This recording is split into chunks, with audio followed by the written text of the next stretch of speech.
This is Unfilter, episode 229 for March 15th, 2017. Good evening, Chris. It's been a little bit of a hullabaloo around here this evening. I apologize for being a little flustered. People literally were tweeting at me, shut up, get to Rachel. Well, you can't before 9 o'clock because I'm not sitting here I wanted to respond. Okay. until 8:59:58. I'm going to go watch. Thank you, Chris. Appreciate it. And thanks to you at home for joining us for the next hour. You may have heard we've got some significant breaking news tonight. Donald Trump's tax returns have surfaced, at least a portion of Donald Trump's past tax returns.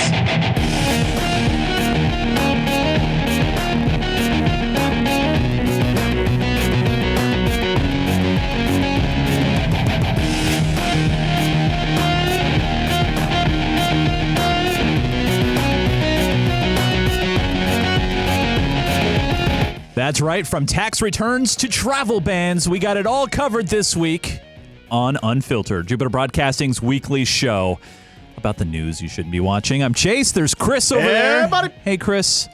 So, by the way, if you're not following me on Twitter today, and I don't like to do a lot of self-plugging at Nunes on Twitter. This has been a day, though, buddy. Today's the day you should have been following me on Twitter because, oh my. So, If you guys have been following the show and you guys know who I am, I'm at Nunes there.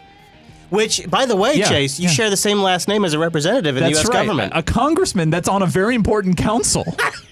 And people might mistakenly think that an important congressman would have his last name as his Twitter handle, Chase. No. I beat him to it. That's right. Yeah, you did. So, at Devin Nunes is the guy's name. DEVIN-NUNES is the congressman out of California who's been pissing off a lot of people. And a lot of people, what they do is they'll just do at Nunes because they think that's him. They don't know that it's me. So I have tweeted out and I said, hey, Devin, can we talk? He hasn't responded to me. Maybe it's the GIF. Would you be up for selling your Twitter handle to this guy? Well, it's against terms of service. To sell? You can't do that. At least it used to be that way before. Man, but that just sucks because if he could give you Honestly, $50,000. all I would need is a congressional favor or two. That's all I would need. What I really like, though, so what Chase has been doing all day today is responding to people that are tweeting at Nunes. And it's funny, these people look like such dumbasses. Apparently, you've been called a Russian spy. Right, yeah. I've been said that I work for the KGB, and I said, no, I don't, but I can't confirm that I do anyway. You've been asked to comment on how wrong the president is. I liked that one. That was good. I'm not allowed to. Oh, man, Chase. It's been interesting. I woke up this morning, and Twitter does, you may have missed. Yeah. And I'm like, and what it was, and it was the KGB one, and I'm like, and my first thought was, oh my God, is some Correct the Record listener, do they think that Chase is, are they accusing Chase of being part of the KGB? I was going the KGB doesn't even exist anymore, you moron. Oh, I see what he's doing. Yeah. Well, one guy is all Devin Nunes likes to do is have his head rubbed by them, and I was just like, yeah, I do like my head rubbed. That was good, dude. But I have a confession for you and the Unfiltered audience. Ooh. And it's one of those things where you always say save it for the show. Don't. Yeah, it's content, man. Yeah, it's content. It's good content for the show. OMG. So I consider myself a middle of the road guy, a libertarian kind of guy. I tend to vote for the best guy that I feel would do the right job. I am the most fabulous whiner. I did not vote for that guy. I do whine because I want to win. I know you want to win. And then he apologized like a little baby. I'm sorry. Like a disgusting little weak, pathetic baby. What are you saying, Chase? What I'm saying, Chris, is, I do follow Mr. Trump on Twitter. Okay. Okay. And I know I probably shouldn't, but I do it for the show so I can be informed and things that's going on. And just based on the things that he says on Twitter and also in person and in his stump speeches and his cabinet of people, and I'm not talking about biased or mainstream media coverage. I'm just talking about the things that he says and does. It's really hard for me to try to find neutral and or positive things of the stuff that he's doing. God, you just love it as much as I do. I just love it. And I love watching him say this stuff. I love how he throws little jabs in there. It's so hilarious. And I know people, people will throw in our faces and my face, Chase, you're being biased. You're in the bag for Trump or you're against him or whatever. And for me, I'm just looking at this from a logical mind. And the things, some of the You're things, not allowed to do that. I'm not allowed to No, do that. I no. have to fall in line with a party or something. Well, that really pisses me off. So I just don't let know me tell you what to do. happened. So here's what happened. In the last election, what happened is the middle got hollowed out. The middle was completely devastated, and where you used to get attacked for being an extremist on the left or right, now you are attacked for being in the middle. Now you're attacked for wanting to get information. I have a great clip from Glenn Greenwald coming up in the overtime that talks about how you can believe that Trump is dangerous and that the narrative that the Russians hacked the election and that Hillary Clinton lost because she was a bad candidate. You can believe both those things and still not necessarily be one or the other sided. You can believe those things and still be politically centered. You can believe those things and still cognitively analyze everything that's coming in. Just because you might feel one way or the other about who hacked the election or why Hillary lost, it doesn't mean that you're a Trump supporter. It simply means that you're able to take in facts and parse them individually and separate from other bits of information. True. I got a great clip about it. Okay. Stick around. Stay tuned for the overtime. I will stay for the show. I think that'll be good. But I know one thing I always look forward to at the start of every show is Hello, everybody. I want to cyber, Chris. Do we have something in that cyber? You want to do that? You want to do that? Can we cyber? I'm ready to cyber. Let's cyber. Let's go into the CIA leaks. Back into Vault 7. Breaking news we want to get to a Fox News alert. The FBI launching a massive investigation to hunt down the mole who leaked CIA's top secrets. Thousands of agents and contractors will be questioned over the leaks that expose secret hacking programs designed to spy using smartphones and TVs. Now WikiLeaks is warning more documents are on the way, tweeting this. WikiLeaks has released less than 1% of its Vault 7 series in its Part 1 publication yesterday, year 0. So we got more leaks coming, and the investigation has kicked off, which is kind of what we thought. We thought by this week we'd be talking about, now the investigation into the source has started. Tonight, the CIA and the FBI racing to find out who is behind what could be one of the worst U.S. intelligence breaches in modern history. That bombshell release of thousands of documents WikiLeaks claims were stolen from the CIA. Now, I'm going to stop here because what's going to happen after this point is we're no longer going to discuss the fact that this was information that was distributed amongst the federal government between multiple contractors, multiple agencies. Okay. So that is no longer part of the narrative, so it's going to be dependent upon you, the listener, to keep that fact in your mind as you listen to the rest of this report. Tonight, the CIA and the FBI racing to find out who is behind what could be one of the worst U.S. intelligence breaches in modern history. That bombshell release of thousands of documents WikiLeaks claims were stolen from the CIA. NBC News now learning from a senior U.S. official the documents contain authentic information about the CIA's top secret tools for hacking. If I were inside the agency today, I'd be looking at what was disclosed, who had access to that information, what would be their motivations and abilities to reveal it. This is a lot of misdirection. And whether or not a foreign country like Russia was involved. See, when you have hundreds of thousands of contractors, when you have multiple agencies, this is a bullshit statement to make in the first place.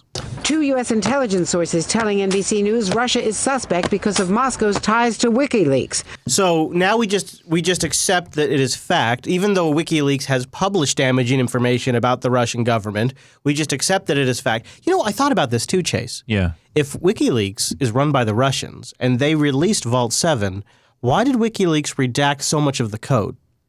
True. If they're Russians, wouldn't they want to damage the CIA? Wouldn't they have included wouldn't names? they just do it? Yeah. And here's the other reason why I mentioned the code, because if WikiLeaks would have included more code, then forensics analysts could have developed better tools to detect this stuff that's on people's systems, and we would have had a lot more stories about CIA tools discovered. There have been some, but we would have had a lot more stories about previous attacks attributed to Russia or the Ukraine, now revealed to be CIA tied.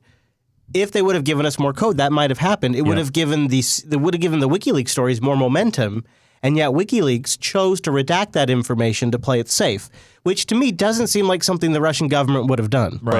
Who had access to that information, what would be their motivations and abilities to reveal it, and whether or not a foreign country like Russia was involved. Two U.S. intelligence sources telling NBC News Russia is suspect because of Moscow's ties to WikiLeaks. It feels like if you're going to accuse another nation state of that level of hacking or spying, that might be the time you actually do it through official channels, like through the office of the DNI, or you at least put your name on the record. But instead, we just have NBC once again, for what has to be the 50th time in the last 3 months, citing unnamed U.S. intelligence officials. This is like a common thing Andrea Mitchell is just totally okay doing. NBC News, Russia is suspect because of... Wait, a little bit further back, just so she says it one more time. Was involved. 2 U.S. intelligence sources tell... So 2 U.S. intelligence sources. Now, here's the other thing we don't know.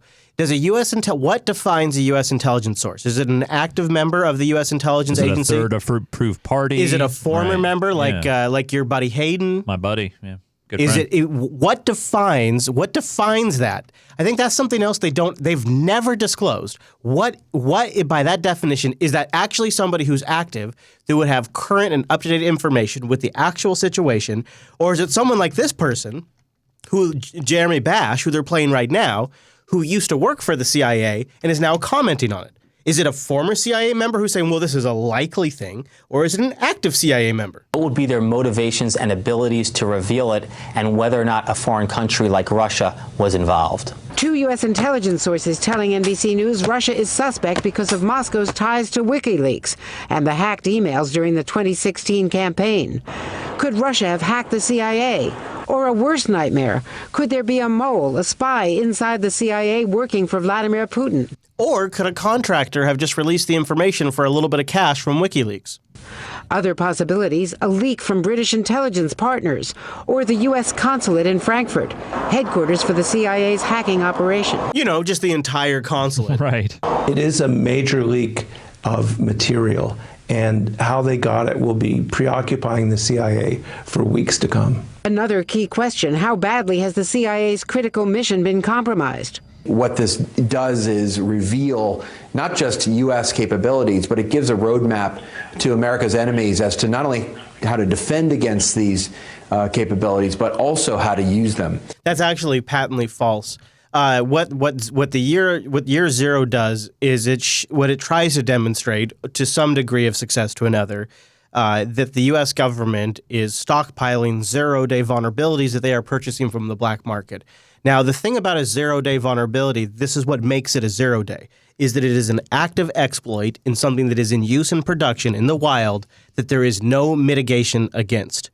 That is what defines a zero-day. So you see, his statement is false because that's not what was disclosed. I'm going to play it again. It is a major leak of material, and how they got it will be preoccupying the CIA for weeks to come. Another key question, how badly has the CIA's critical mission been compromised? 0 days are a finite thing. They only last until the vendor patches them. So even if all of your 0 days are exposed, which they were absolutely not, they absolutely were not, even if all of your 0 days were exposed, you would quickly accumulate new 0 days, especially if you're purchasing them off the very black market that you're fueling by purchasing them to begin with. What this does is reveal not just U.S. capabilities, but it gives a roadmap to America's enemies as to not only how to defend against these. There is no defense against a 0 day vulnerability. That's what makes it a 0 day vulnerability. You take the Android operating system. It has a 0 day vulnerability. That means there is an active exploit in the wild that you can take advantage of that the vendor is unaware of. That means that if the vendor is unaware of it, the user is absolutely unaware of it. Yeah. There is no defense. So that is not damage that occurred to the United States because that doesn't apply to 0 day vulnerabilities. That is a false statement. That's fake news. Critical mission been compromised. What this does is reveal not just U.S. capabilities, but it gives a roadmap to America's enemies as to not only how to defend against these capabilities, but also how there is no defense to use them. The fear terrorists and others overseas could have a playbook for how the CIA hacks into their smartphones, smart TVs and computers, even into encrypted apps like Signal and WhatsApp.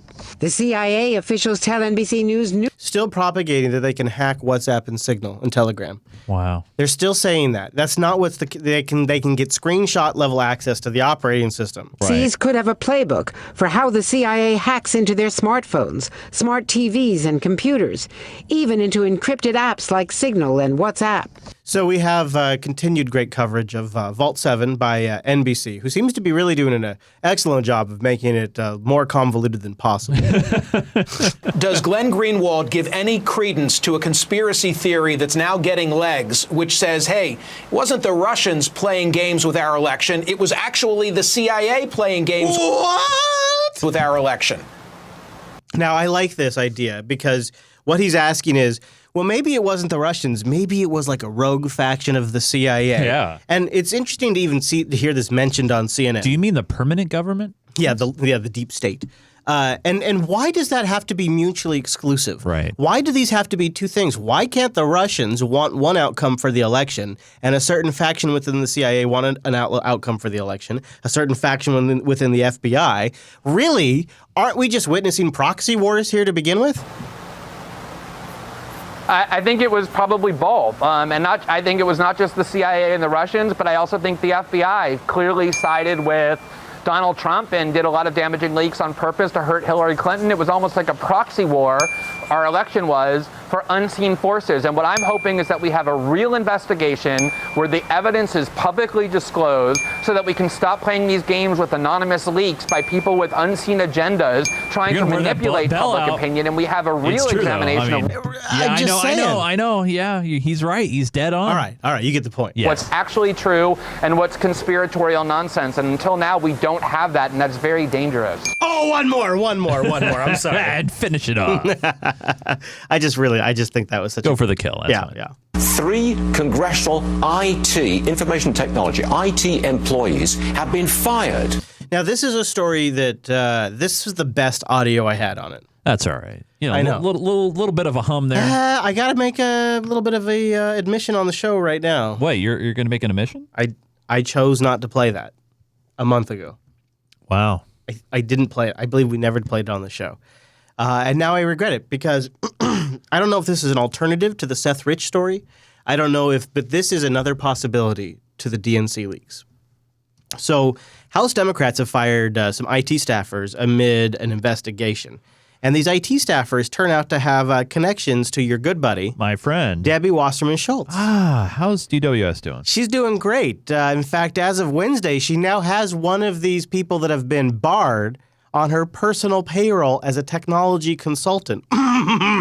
Awan, Avi, and 3 other aides, including Abid Awan and Jamal Awan, brothers, are all linked to a criminal investigation being conducted by the U.S. Capitol Police.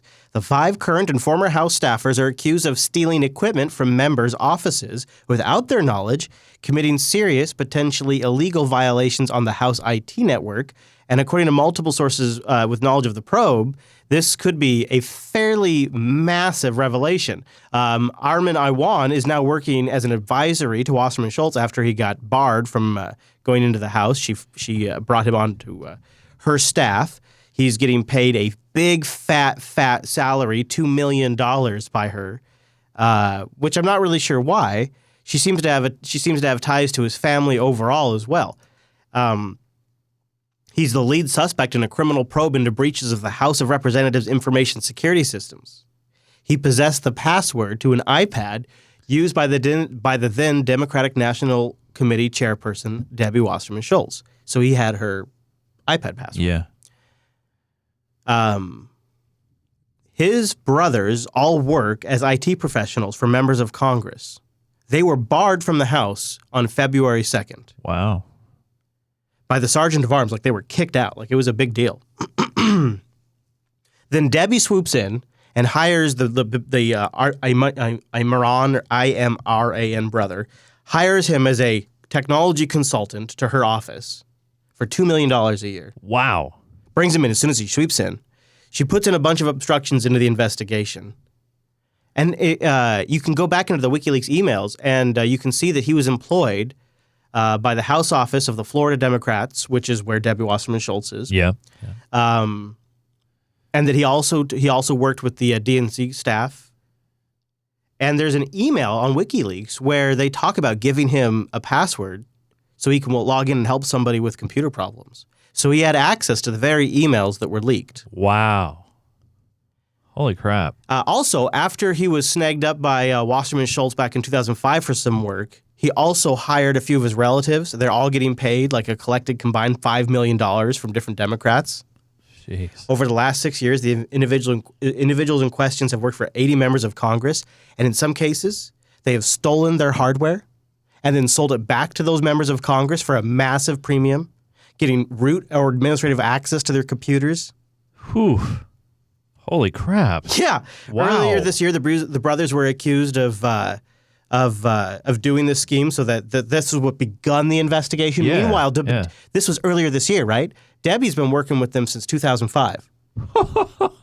They also have ties to Hezbollah. They also have taken Iraq dissident money. And while they're supposed to be working for the House, they were also running a limited liability corporation called, get ready for this, Okay. CIA. What? Which was apparently, at least it looked to be at least from the external appearances, a car dealership that ended up racking up massive debts and fraud accusations. CIA took and never repaid a $100,000 loan from an Iranian Iraqi who is a fugitive from U.S. authorities and has been linked to Hezbollah. Oh, jeez. This is Debbie's friends. Good friends. This is Debbie's Buddies. friends. So these individuals, these brothers, had access to many members of Congress, many DNC staffers, 8 or 6, I can't remember, DNC staffers' emails, which includes everyone whose emails were leaked. Unbelievable. They have connections to Hezbollah. And so this was the report about their firing that came out a month ago that I didn't play on the show, but I had the clip. For accessing members' computer networks without permission. Maria's on the show, knows more about this. Can you fill me in a little bit? Here are their names, Stuart. Let me tell you what the three people who were fired on Thursday. Abid, Imran, and Jamal Awan. They were barred from computer networks at the House of Representatives on Thursday because they accessed congressmen and congresspeople's computer networks unauthorized. At a minimum, they were fired. They haven't been arrested yet. At a minimum, we know that they accessed computers unauthorized, and they did so in foreign intelligence, foreign affairs, and intelligence committees. Okay, so they were getting very important information. Key members, right? Key members here. And I'm sorry about the noise. This is why I didn't play the clip originally. But now that this is now what I'm about to get to. This is a very important part of the story. Government information. They access these computers. That is the least of it. There's also some talk that people are looking into what ties they have to terrorism. Are they impacted by the Muslim Brotherhood? Are they a part of the Muslim Brotherhood? One of them has a criminal background. A couple of questions here. Why would somebody with a criminal background get access to these systems? Yeah, I know. I thought they do thorough background checks and security clearances and all that fun jazz. And they had outstanding debt. Why? How is it possible that 3 brothers are hired, Muslim brothers, I'm just saying, to work in Congress and deal with our most intelligent and sensitive information, number one? They were all making $160,000. Why were they paid so much? 22 years old, one of the guys was. The other was 25. They're making $160,000, $161,000, and $165,000. Damn millennials. And one of them has a criminal background. How does this happen? Devil. I hear what you're saying. I mean, these intelligence committees handle our terror strategies, right? They got information on Benghazi, and it looks like they also work for many Democrats in these houses. Good God. So I'm gonna, they go on. They talk about what a huge story this is, which never gets attention again. In fact, RT thought this was going to be such a revelation that it would blow apart the Russian-hacked narrative. There has been a twist to the headline-grabbing election hack in the US, for which Russia was widely blamed for tapping into the Democratic Party servers, with reports now saying it was an internal breach. As a result of an investigation, 3 brothers, Abid, Imran and Jamal Awan, were fired from working on Congress's computer network. They're suspected of accessing specific areas of the system without permission, more commonly known as hacking. It's also believed they stole equipment. RT's Washington correspondent Guy Chichikan takes a closer look at the story. The staffers had access to the computer networks of dozens of lawmakers, including those on the House Intelligence and Foreign Affairs committees. One unnamed lawmaker was quoted by BuzzFeed as saying, quote, "They said it was some sort of a procurement scam, but now I'm concerned that they may have stolen data from us."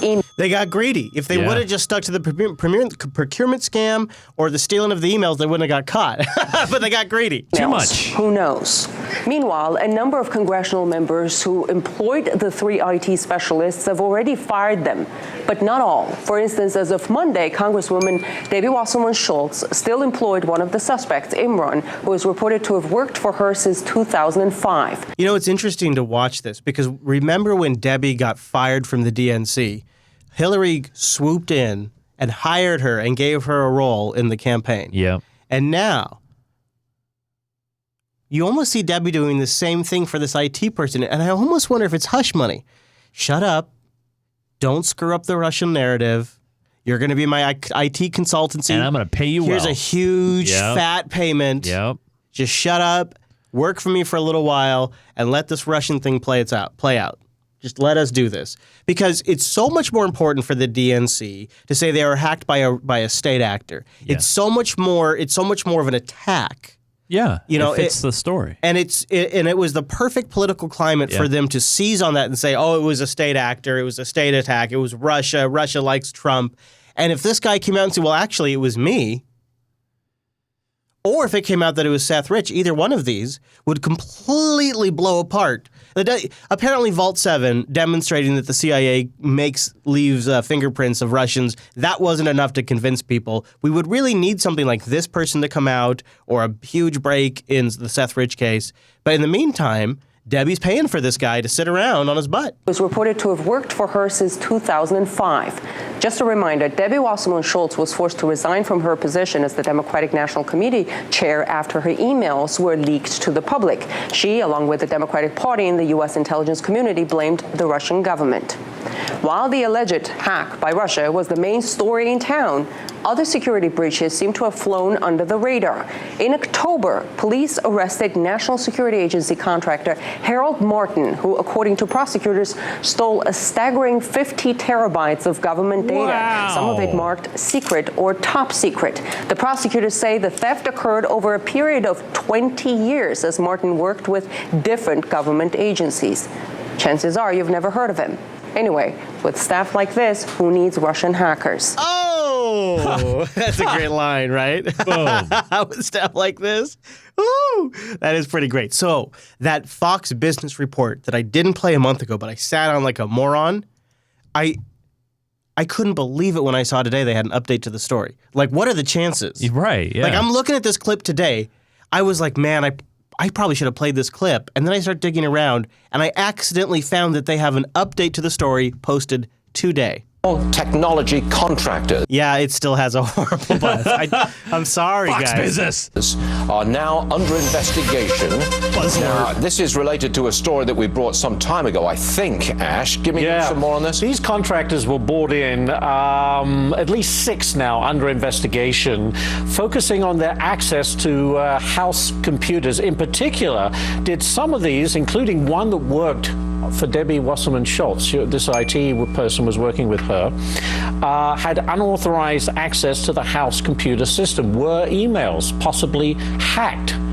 Okay. These people who were given the key, if you like, to all the secrets. You know, we covered last week a story that the Obama administration, in a last-ditch effort to preserve the evidence, spread the rumors and the dossier about Trump and the Russians all around the federal government. Huh. And then these guys get access to all of these congressional inboxes, even the Intelligence Committee's emails they talk about. It could be these guys could be the source of a lot of recent leaks. And maybe that's why he's on Debbie's payroll. Maybe Debbie is playing a much more pivotal role. Pivotal? That's like a critical and pivotal in one. Pivotable. That's right. Yeah. A role than we maybe have considered. Look at that. I mean, when she's got that part down the middle of her hair, you never know what's possible. Hacked.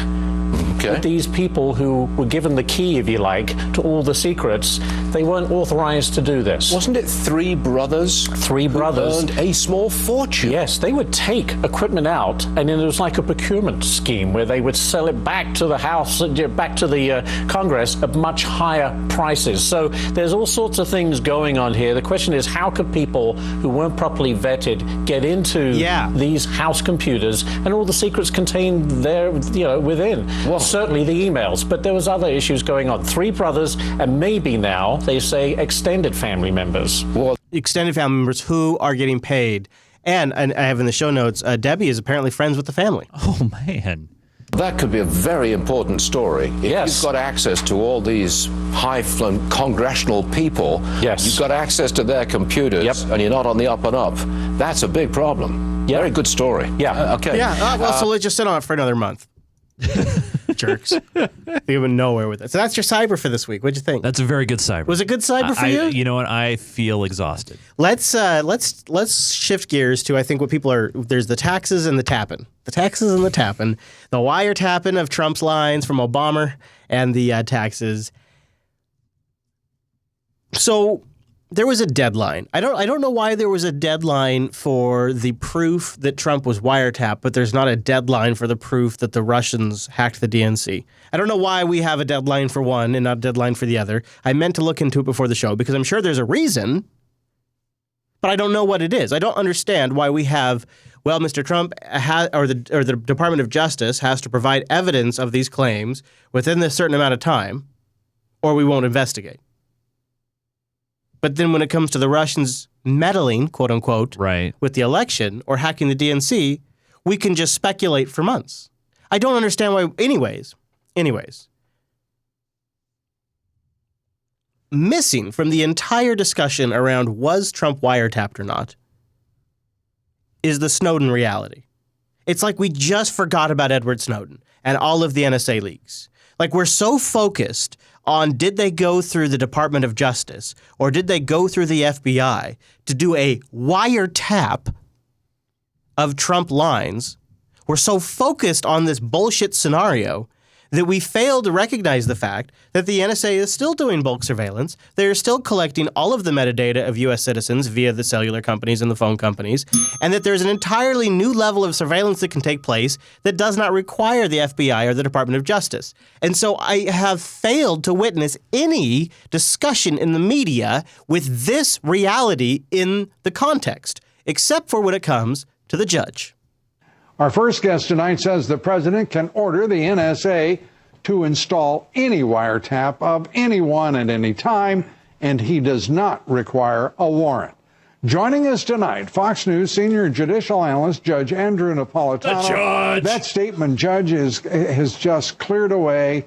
It seems like an endless amount of underbrush surrounding this story. I'm sorry for the misunderstanding that there is around this story, but the statute is very clear. This is the statute that creates the FISA court, the Foreign Intelligence Surveillance Court. And that statute says, notwithstanding anything in this statute, the president may order the surveillance of any person in the United States of America upon the filing of a certification by the Attorney General that it relates to national security, a filing that nobody can read, not even the judges with whom it is filed. So I don't know if this happened, but the notion that President Obama would have had to ask the FBI to get a search warrant, out of the question. The FBI has nothing to do with this. They're interested in law enforcement. The idea that he would go to a FISA court to do this, out of the question. Why would he go to the FISA court to get a warrant to do something that he himself has the right to do? The attitude that they actually had to tap Trump, out of the question. Because every phone call on every mobile device and landline, every keypad touched on every mobile device and desktop, every piece of digital information that flows into, out of, or through the United States on fiber optics, captured in real time digitally by the NSA. The NSA is in the Pentagon. It works for the president. It is a military entity. He says, I want a transcript of what Donald Trump said to Lou Dobbs on, fill in the date, I'm making this up hypothetically. The transcript shows up on his desk. That's not quite true. We're going to get to that in a moment. 3 days of reporting on this. Judges did millions of people watching and listening to you right now, and they didn't hear any major news organization point that out. They also did not hear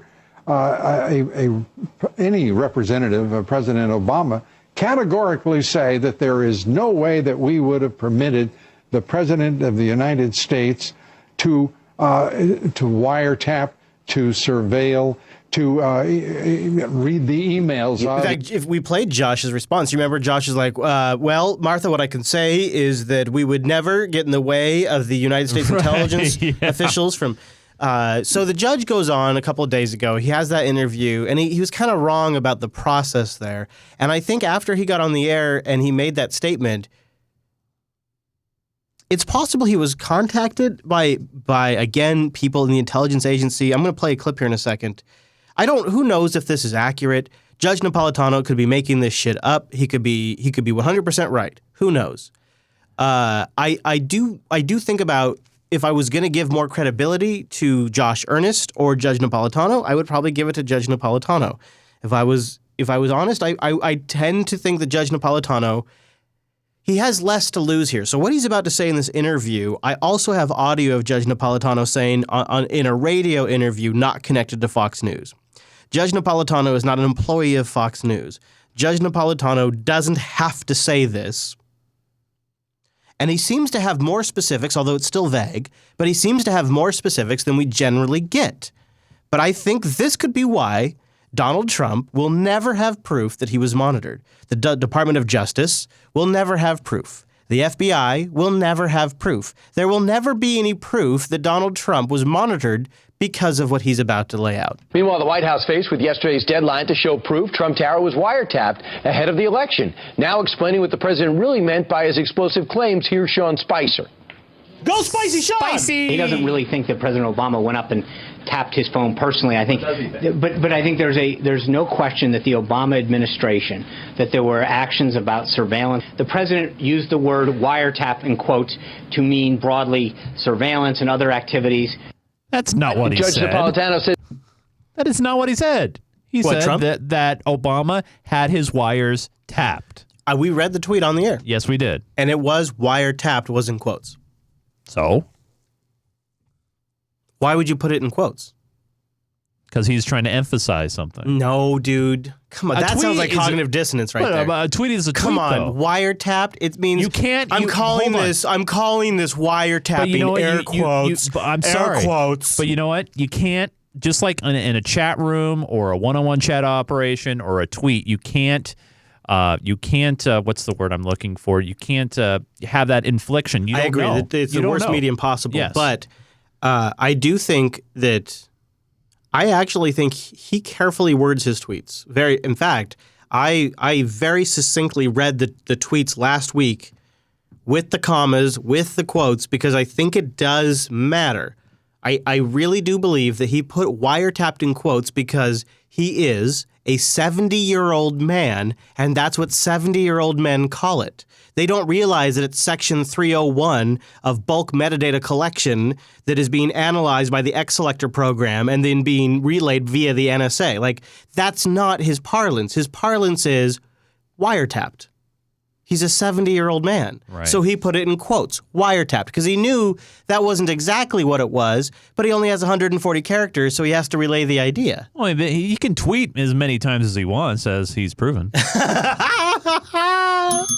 Judge Napolitano says even if the president, former President Barack Obama, his White House did spy on this president, there may never be a way to prove it. It doesn't mean it didn't happen. Here to explain, Fox News judicial analyst Judge Andrew Napolitano. Now this, again, I say, could be shit, right? This could be shit.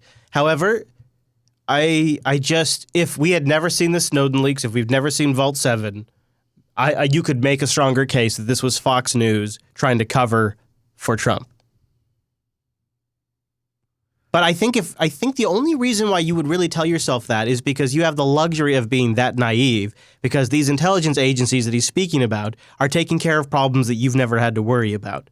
I think it is our own naivete that we are so unaware of how complex this situation is that it is easier for us to believe the narrative that Fox News is snowjobbing us than it is to actually consider that this may be really what's happening. And I would wager to bet, simply just based on the amount of emails I've gotten from people that have been in service positions in the past who've written in, and I gotta say, I get really long emails from these guys, and there's always one thing that I take away. It's way worse than you guys think. It's way worse than you talk about. you only know half of it. Wow. That's always what they say. Always, for the years that we have done this show. So when I take that kind of repetitive phrase that's come over my email year after year after year, and I hear about this, I think maybe the reason why we dismiss this stuff is because we are naive, because we want to buy into the more comforting narrative. Judicial analyst Judge Andrew Napolitano. Judge, what do you mean he can't prove it? I thought he could prove everything. We have all the American surveillance and technology at our fingertips. Okay, so the statutes authorize the President of the United States to order the surveillance of any person in the United States of America without suspicion, without probable cause, and without a warrant, meaning he doesn't have to go to a court to do it. So he can order the NSA, which already has the digital version of our phone calls, to transcribe the digital version into a transcript and give it to him. But if he does that, there's a record of... So that's the correction he's making from his previous on-air time. This is the difference. ...to him. But if he does that, there's a record of the order. Right. So 3 intelligence sources have informed Fox News. So he's saying 3 intelligence sources, again, leakers, have told Fox News, 3, that President Obama went outside the chain of command. He didn't use the NSA, he didn't use the CIA, he didn't use the FBI, and he didn't use the Department of Justice. He used... Do you have a guess? The Agricultural Department? There's something that was revealed to us in the Snowden leaks that is one of the most disturbing elements that has never been properly discussed, and I don't know how to discuss it. But there are some in the Five Eyes that get a completely unadulterated, uncensored, full-fledged tap, even of domestic collections. Huh. Israel's one of these. They get a full feed. Okay. And there's another group that gets a full feed. GCHQ. They get a full feed, and they are able to analyze domestic calls, texts, and encrypted records completely unobstructed by the Constitution. It's something that was clearly laid out in the Snowden documents. It's something that we all know. It is the reality of the situation, but yet we don't talk about it. That President Obama went outside the chain of command. He didn't use the NSA, he didn't use the CIA, he didn't use the FBI, and he didn't use the Department of Justice. He used GCHQ. What the heck is GCHQ? That's the initials for the British spying agency. They have 24/7 access to the NSA database. So by simply having 2 people go to them saying, President Obama needs transcripts of conversations involving candidate Trump, conversations involving President-elect Trump, he's able to get it. That seems like a lot of specifics. Yeah. 3 sources, how he got the information, why he had to go this way, the number of people that went to request the information. These are a lot of specifics. Yeah. To the NSA database. So by simply having 2 people go to them saying, President Obama needs transcripts of conversations involving candidate Trump, conversations involving President-elect Trump, he's able to get it. And there's no American fingerprints on this. So you're saying that the British used their version of the CIA to wiretap Donald Trump's phone or well, tower? It's not a wiretap. The concept of plugging a wire into a phone box in the basement of a building is what the law was when these statutes were written in 1978. Everything is done electronically now. Exactly. And also, the other reason I want to play this clip is the judge is one of the few commentators that genuinely understands this concept. Everybody else pretty much, this has all gone over their head. Concept of plugging a wire into a phone box in the basement of a building is what the law was when these statutes were written in 1978. Everything is done electronically now via computer. The NSA has 24/7, 365 access to every mainframe computer of every telecom and every computer service provider that does business in the United States. And they share that with various intelligence agencies, including the Brits. So the British intelligence agency had this. I don't know if this is true or not. This absolutely does seem like a possibility. Seems like something that could have happened. It seems like something that perhaps if you had access to as the president of the United States and you were worried about Trump winning, you might take advantage of, especially if they can't trace it back to you. And what's great about it is Obama would have done it in a way he knows it couldn't have been tracked back. So Trump is trapped when he makes a big stink about it, because they can never really provide evidence, because either A, it was done in a way that can't be tracked, or B, it was done using methods that are classified and therefore will never be disclosed. So let's play this out for a little bit. If let's say that what the judge is saying is true, and Trump got whiff of it because of the a Breitbart article and then the 11. It could be that. So why? One thing about that, though. But why would he go ahead and tweet out about it then? I'm aware of the timing. I don't know. As a distraction, perhaps? From Russia? From anything. Yeah, anything, really. It could be that. The thing is that your really good friend, my buddy, Mike Rogers, the director of the NSA, and I got links in the show notes about this, visited with Trump without Obama's permission, right around when this wiretapping would have been taking place. He went in there ahead of time and basically hedged his bet. There is also 2 FISA court attempts, one that was denied, one that was approved, to monitor Trump's associates. And we've seen, again with these leaks, that when you monitor a few associated people, they can make mini hops over to monitor other people. That's not... Yeah. And it's not, again, it's not necessarily going through the FBI or the Justice Department. Right. Wow. A local TV interview caught our eye last night. John Cossack of Channel 5 in Cleveland. This right there caught my attention. I just got to be honest with you when I was watching this clip, because there is so much shit that I play on this show that's on local TV that's not getting any attention. Like Ben Swan, by the way. Where's Ben Swan, by the way? We played a clip from him months ago, which got correct the record on our asses for playing a clip about Pizzagate. Now correct the records in our subreddit. It's just wonderful. And Ben Swan got fired. And they weren't playing those clips. It's interesting what CNN chooses to play from local TV. Right. They almost ignore it. It doesn't exist at all, except for when it benefits their narrative. A local TV interview caught our eye last night. John Cossack of Channel 5 in Cleveland asked Vice President Pence about President Trump's evidence-free accusation that President Obama had him wiretapped last year. Oh, I thought he was going to say something about the Russian hacking. Here is how Vice President Pence responded. Yes or no? Do you believe that President Obama did that? Well, what I can say is that the President and our administration are very confident that the congressional committees in the House and Senate that are examining issues surrounding the last election, the run-up to the last election, will do that in a thorough and equitable way. I'm sure you noticed that the Vice President was asked, yes or no, do you believe President Obama committed this action? One that both the FBI director and former director of national intelligence have said did not happen, and the vice president did not answer. Now, all of a sudden, we're calling them out when they don't properly answer the questions. Right. That's like their business of not properly answering questions. Every politician does this. Jake. Come on, Jake. Get your Minecraft mug. Come on. It just seems like he's going all in. He's really going all in.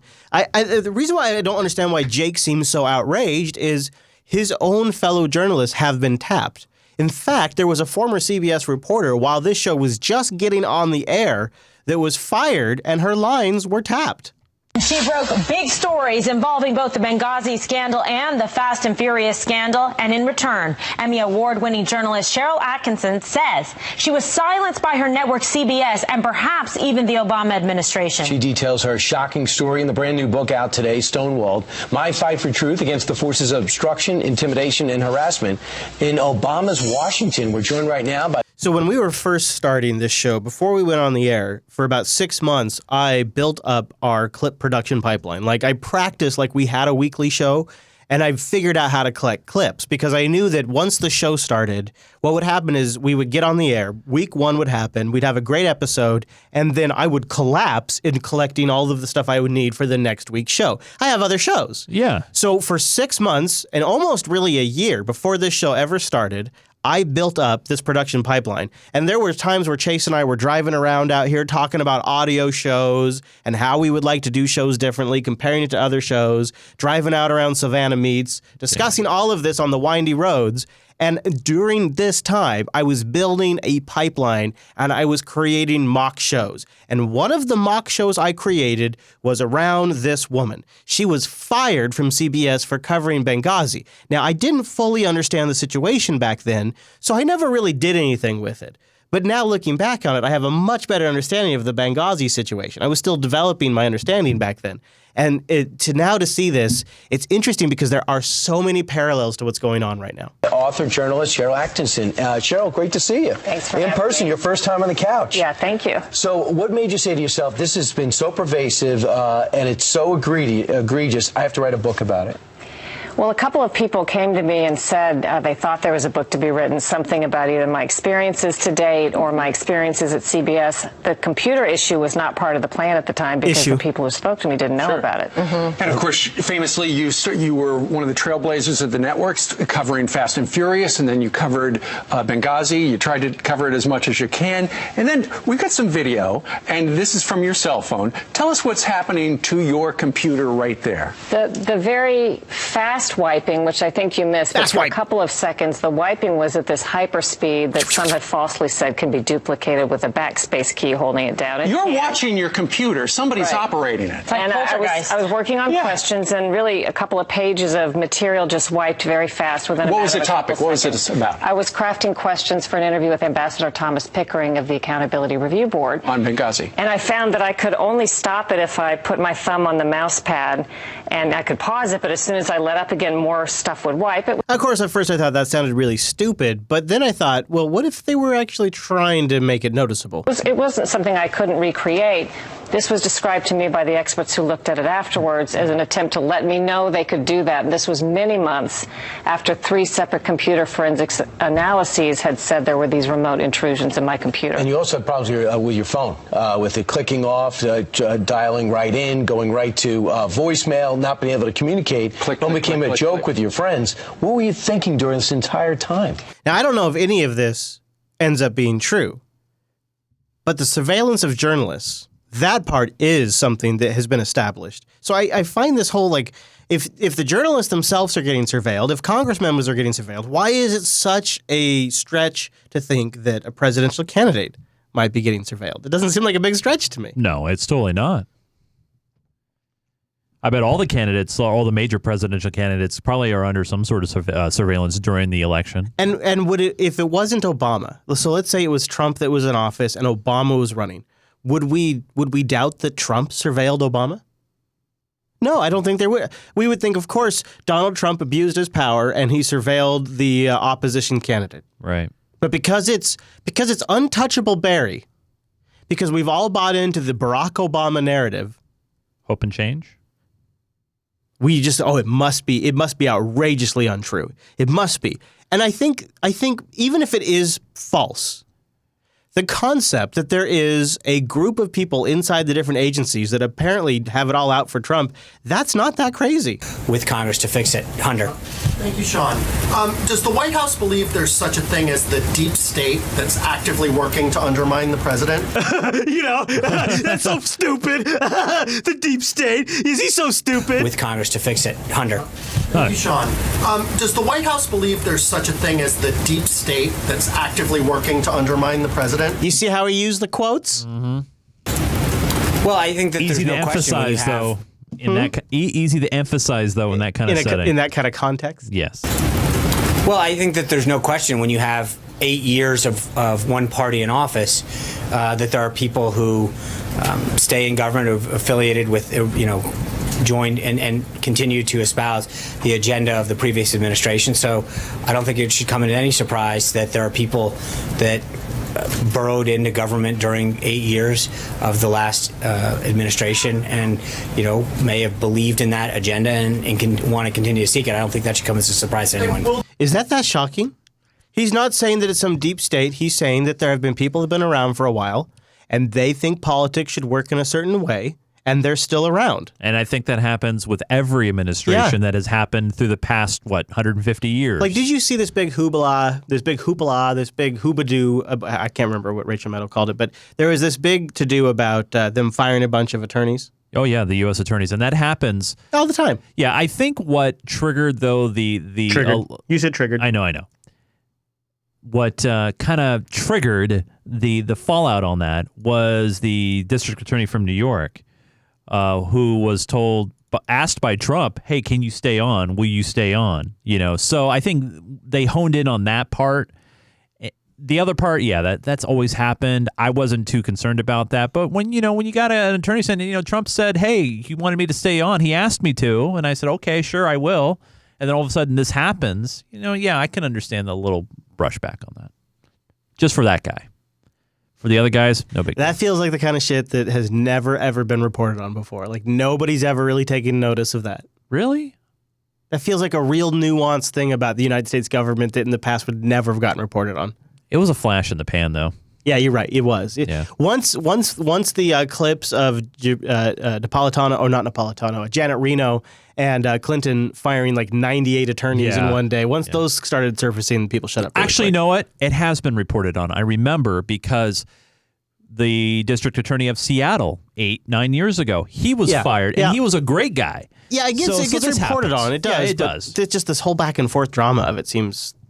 And people report it like it's a new thing, and it's not. It's par for the course. Now, this is the whole Michael Flynn thing. I still find this to be fascinating because now there is evidence that he is shilling for Erdogan, and Erdogan is not a good guy. Remember General Michael Flynn? Who? General Michael Flynn was a foreign agent. The president's first national security advisor who lied to the vice president about his conversations with Russian leaders and was forced to resign after 24 days on the job, was also working to help the Turkish leader as a lobbyist during the U.S. presidential campaign. Do you hear Shep, do you hear him breathing? Like, it's forced, man. Do you hear that? Yeah. Shep is woof. He needs to lay off the pipe. So I think that I think this is a really interesting little turn of events here because Michael Flynn, who started as a much praised, all I could get was audio on how praised Michael Flynn was, and both you and I were both like, I don't know about this guy, but he seems to get a lot of praise, and then boom. Now he's wham. All of a sudden he's talking to the Russians, and now he's getting money from the Turks. Michael Flynn now admits he was working to help Recep Erdogan, the authoritarian Turkish president, during the run-up to the United States election. Got $500,000, while, among other things, writing an op-ed for The Hill saying how great Erdogan was and how awful a Turkish dissident was. This is an awkward situation. Shep's got to be careful because he's on Fox, so he's going anti-Trump here, which is a little awkward to begin with. But the other problem, Chase, is that Turkey is a NATO member. Yeah. And that shit's super awkward. Like our situation. So all of a sudden, are we shunning a guy because he was friends with a NATO member? Right, yeah. That's a weird situation we're getting into. But at the same time, there's an agenda that has to be pushed forward. To the United States election. Got $500,000, while, among other things, writing an op-ed for The Hill saying how great Erdogan was and how awful a Turkish dissident was. Also, this reveals how shit the media is because you can get paid by somebody, and just because you've got a brand name, in this case Michael Flynn, you've got a brand, you can just all of a sudden publish for them. You can get paid. God, what a win, dude. This is why you got to get into politics. This is why you get into politics, dude. Think about this. Are you ready for this? I'm ready. So you get paid by foreign governments to talk about how great they are, and then you get paid by publications to publish that very piece that you were paid to write in the first place. Right. You're getting paid on both ends. This is why you become a politician. Podcasting is for suckers. Don't you know I already am a politician, Backed Chris? by the United States. And he did that while we were deciding who would be our next president. And while he, the former Army Lieutenant General and intelligence chief, was on the campaign trail with Donald Trump. That's right. Complaining about pay for play, as he was paid to play by a businessman in support of the Turkish leader whose voting base is Islamic voters. Now, Shep, always been one of my favorites. He's got the big touchscreens. You got to love that because he's got Twitter feeds and his logo. The Fox News deck, man. And his name. Have you noticed how there's half the amount of staff that we used to be on this set? And now they just have his logo full screen instead of the Twitter feeds and stuff. They've really dialed it back, which is interesting. And it makes me wonder if perhaps this show is not doing so well because it kind of feels like Shep's about, if you listen to what he's saying, he's about to go to Hillary's defense on Fox News. Backed by the United States. And he did that while we were deciding who would be our next president. And while he, the former Army Lieutenant General and intelligence chief, was on the campaign trail with Donald Trump, complaining about pay for play. Pay for play is a reference to Hillary Clinton and the way that she was channeling money through the Clinton Foundation to do favors people via the State Department. Mm-hmm. as he was paid to play by a businessman in support of the Turkish leader whose voting base is Islamic voters. Lock her up. That's right. Yes, that's right. Lock her up. He chanted about Hillary Clinton. Lock her up. Lock her up. Before he was on the Trump transition team and before he became the national security advisor. Mike Flynn registered as a foreign agent, not before he became one last year, but night before last, retroactively. Yeah, I think somebody said, hey, man, you better make sure this is on the books. Otherwise, they're going to come after you. And now the man who paid him is actually asking for his $500,000 back. That's the best part of the story, dude. That is the best part. Yeah, Shep is going after him, man. It's great. I have loved the hell out of watching Shep's feed.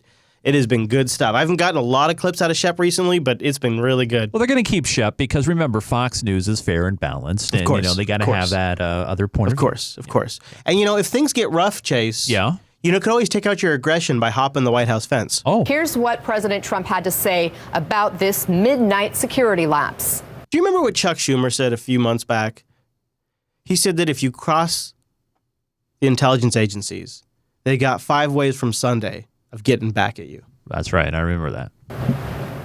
The Secret Service did a fantastic job last night. I appreciate it. Secret Service did a fantastic job. It was a troubled person. It was a troubled person, Chase. It was a troubled person. A troubled person. Hey, Chase? Yes? A troubled person. A troubled person. Per se. Very sad, actually. The Secret Service was fantastic. Thank you. He looks... I've never seen Donald Trump look more... How would you describe him right there? Casual-ish. How would you describe his facial expression? He doesn't look like he's winning. No. He looks like... He looks like a guy who's stuck. Yeah, he looks a little fucked. Yeah. He looks like he's scared a little bit. He looks a little scared. Just a little bit. He looks a little stuck. He normally looks at the camera and, he does the grimace and points the thumb. Yeah. This is a visual of Donald Trump I have never seen before. Yeah. Tired. Yeah, that's a good one, Malik. Tired. Yeah. Tired, a little defeated. Yeah. A little beaten. Yeah. It's only been, a month and a half? 2 months? Man. The Secret Service was fantastic. Thank you. What if... Now, sometimes... I'm not saying this is absolutely the case, but I do have a little bacon for you. Yep. Yeah, that's very tasty bacon from Marble Mount. What if, because this guy, he crosses the fence and he makes it all the way to the residence without getting stopped. And he's got a backpack. He's got a backpack, Chase. Now, what does a backpack tell you? It could have anything inside. Right.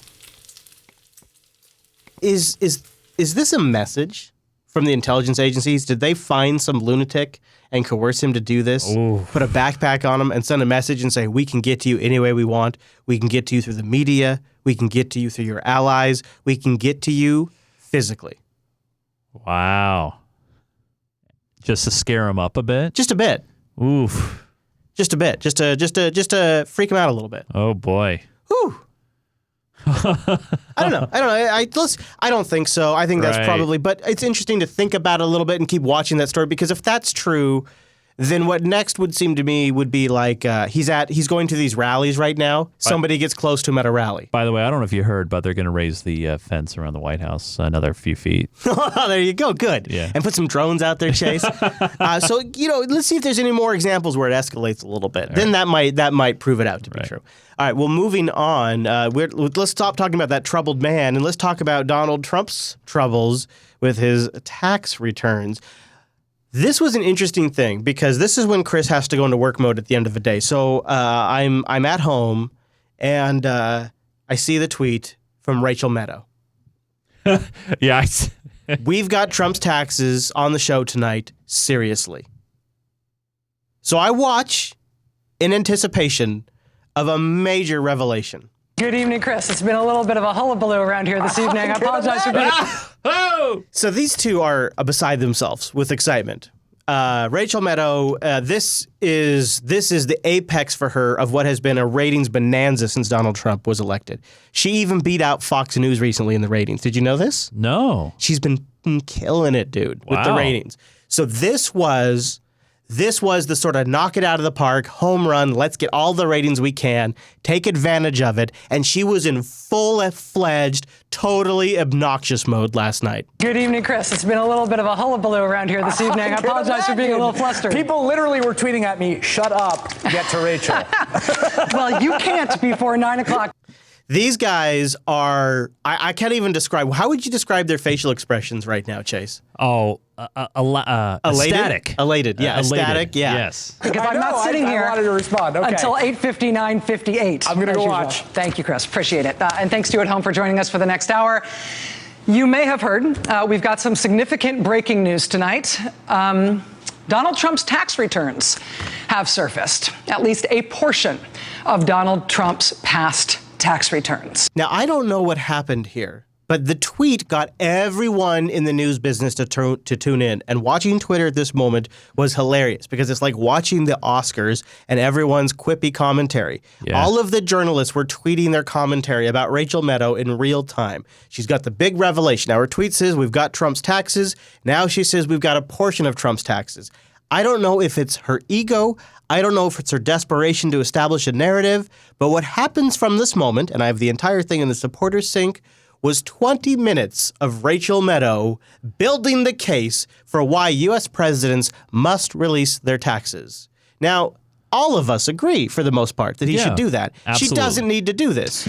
What we have tonight has been turned over to a reporter. These are returns for 1 year. It's a federal return. This is the first time we believe. You can hear she's a little nervous. Yeah, she's like, this is it. This is the big moment. Federal return. This is the first time we believe any federal tax returns for Donald Trump have been obtained by anyone, certainly by any news organization, since he became a presidential candidate, let alone president. I want to tell you. She's blinking a lot, dude. She's blinking a lot. For 1 year. It's a federal return. This is the first time we believe any federal tax returns for Donald Trump have been obtained by anyone, certainly by any news organization, since he became a presidential candidate, let alone president.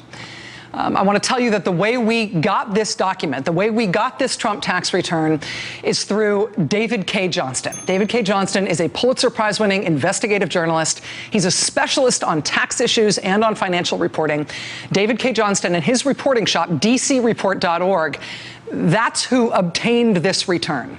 This is an important piece of information because he's sort of the perfect person to get this. He is a tax journalist. He has a good understanding of tax law, tax deductions, and he's written a book on Donald Trump. He's followed Donald Trump for many years, and he fucking hates the guy. So the problem with Rachel Maddow, though, is she then spent the next 19 minutes building the case for tax returns.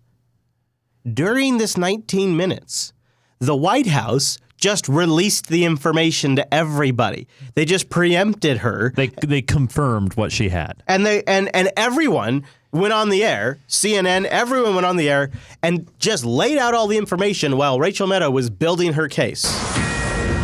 And now to a Fox News alert. The hits keep coming. NBC at it again. This time their cable outlet has reported what it says is President Trump's tax returns from the year 2005. The White House has responded tonight.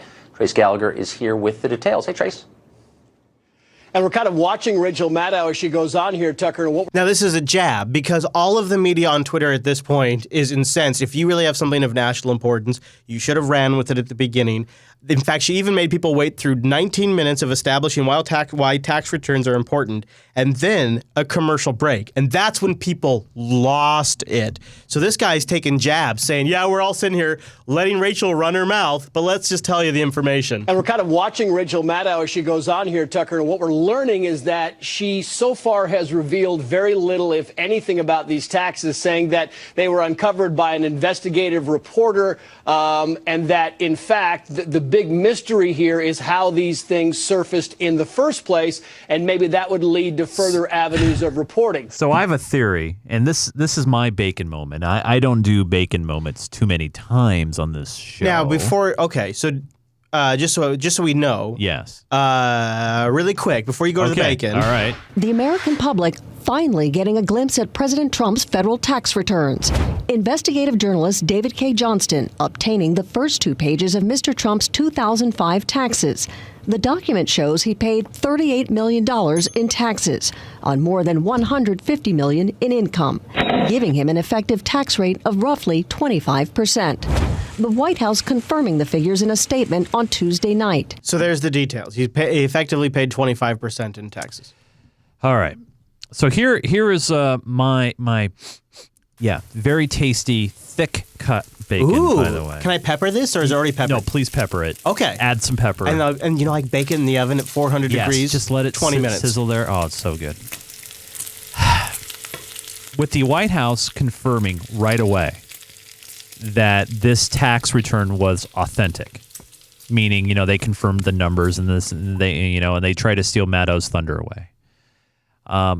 I truly believe that Trump or someone connected with the Trump organization leaked this. And the reason why was because of this 25% number, right? That he paid 25% on taxes, right? Everything looks pretty good. There was a big markdown, but no details. This is just like the summary sheets of the tax returns.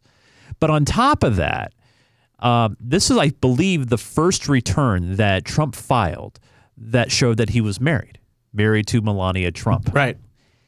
All the ones previous to this were single tax returns. And since he was marrying her, he had to show a clean tax return. He actually had, it was a requirement to marry her. He had to show a tax return. So he cleaned up his tax return. But I think the White House is going to get behind this and saying, look, he paid more taxes than Obama did. He paid more taxes than the last, 3 or 4 presidents did. And candidates for that matter, more than Bernie Sanders. But the twist in this is the alternative minimum tax that a big majority of the money that he paid went towards, and it's a tax that he wants to get rid of.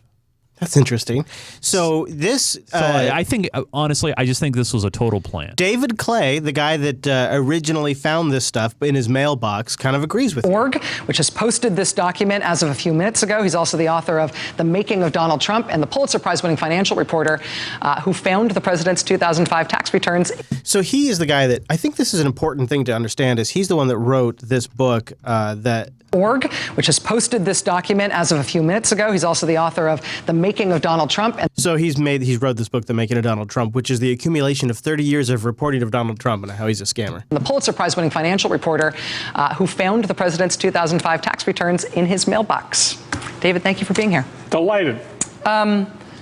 First of all, congratulations on this scoop. What can you tell us about how you got these pages, how you got this document? Came in the mail over the transom, and there is absolutely nothing improper about journalists if you haven't solicited something. Whoa, he goes right into that. Well, and you know what? I saw some people in our chat room talk about this earlier, and I'm glad you have this clip because Rachel didn't do anything wrong. This is a First Amendment thing. No, I agree. Yeah. Getting it over the transom. And by the way, let me point out, it's entirely possible that Donald sent this to me.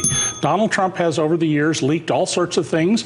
The very sleazy girl-on-girl pictures of the First Lady in the New York Post may have come from Donald. That is an outrageous total assumption on his part. The thing that really startles me about this is he immediately goes into this. He's not prompted. He immediately goes into, well, maybe Donald Trump leaked this to me. Maybe it was Donald Trump. You saw what he made, $150 million, $38 million in taxes. Didn't pay $38 million. That's not okay, true. But go on. How is this? $36.5 million. Okay, $36.5 million. Yeah. How is this not good for Donald Trump?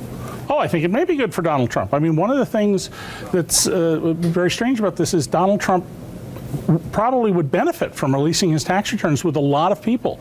It would show his income, which I think probably averaged in the 10... They have horrible audio in this clip, by the way. So he's, again, going into this. It would show his income, which I think probably averaged in the 10 years before this more than $81.5 million a year.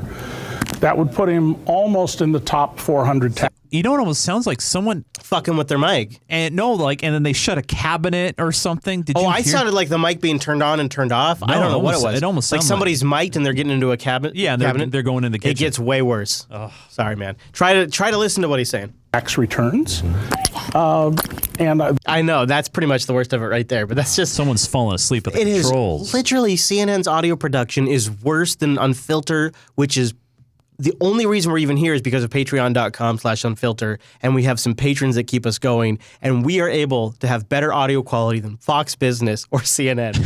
I mean, I don't mean to brag, but it's episode 229, and all of these episodes, it's been better quality than this. It's true. It would show his income, which I think probably averaged in the 10 years before this more than $81.5 million a year.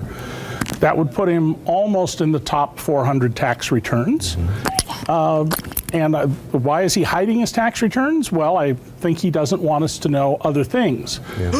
What are the sources of income? Who is he a partner with? Does he have divided loyalties?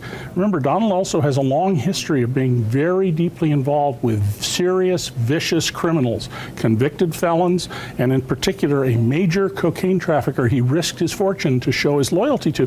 So maybe there's stuff in those returns that will tell us about the Russians, about criminals he's involved with that he doesn't want us to see. So mailed to your home, anonymously, you said. Yep. Do you think it's possible that he could have sent them to you? Oh, absolutely. I think Donald may well have been the source of the 3 pages that went out last fall. I think it's so interesting they're preemptively putting that out, almost like they want to stop the conversation right there and say, oh, it was Donald.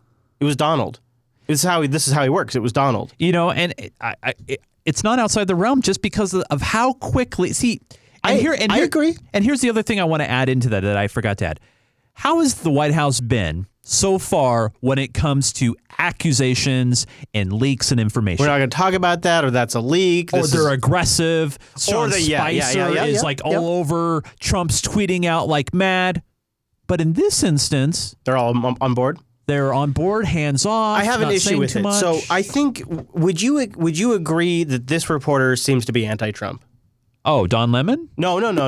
This Clay guy, the guy that got the thing in his mailbox. Oh yeah. Well, I mean, he's been. I think he's. Dude, he wrote a book on what a scam Trump is. I was just going to say this that. He's built that narrative over, 35 years of 30 knowing years. the guys. Yeah, his book's like 30 years of reporting on Donald Trump and how he's a scammer. So I don't think he doesn't like Trump or Republicans or anything. I think it's just a Trump thing. It's just like he is anti-Trump, period. He does not like Donald Trump. Because of the 30 years of research he's done. Now, in the couple of years that we've been doing this show, have you ever seen Donald Trump work with somebody who attacks him like this? He always attacks them back, and he works with people like Sean Hannity who suck his dick. Well, Trump he works with them publicly that suck his dick. This is he knows his enemies, right? Okay. He knows what they're going to do. So I'm going to play this here. So listen to this guy. This is how much this guy dislikes Trump. Right. It's a really quick jab, but I really think it matters. It comes up in about. Well, you got to listen because it's a few seconds in. One of the straightforward lines here that's kind of interesting is number 7, where he talks about. This is, by the way, after Rachel was done. This came on, but Rachel is now such a heavyweight at MSNBC that she said, "No, I've got to stay on the air. I'm going to sit in on his show, and I'll have my highlighter, and we're going to go through this line by line and highlight things." Right. That's how this is where MSNBC has come down to. He has wages and salary income, which is unusual for someone in his case. It's about $1 million, and it could be hers. It could be hers. Do you know who he's talking about? Melania? Yeah. His wife was a model. She's on here, but she was never at that league. She's not that big of a deal of that business. But that could be his television. What did he say? Very sleazy porn? That's exactly what he said. This guy really dislikes the Trumps. Of that business. But that could be his television. Sleazy porn. So, okay.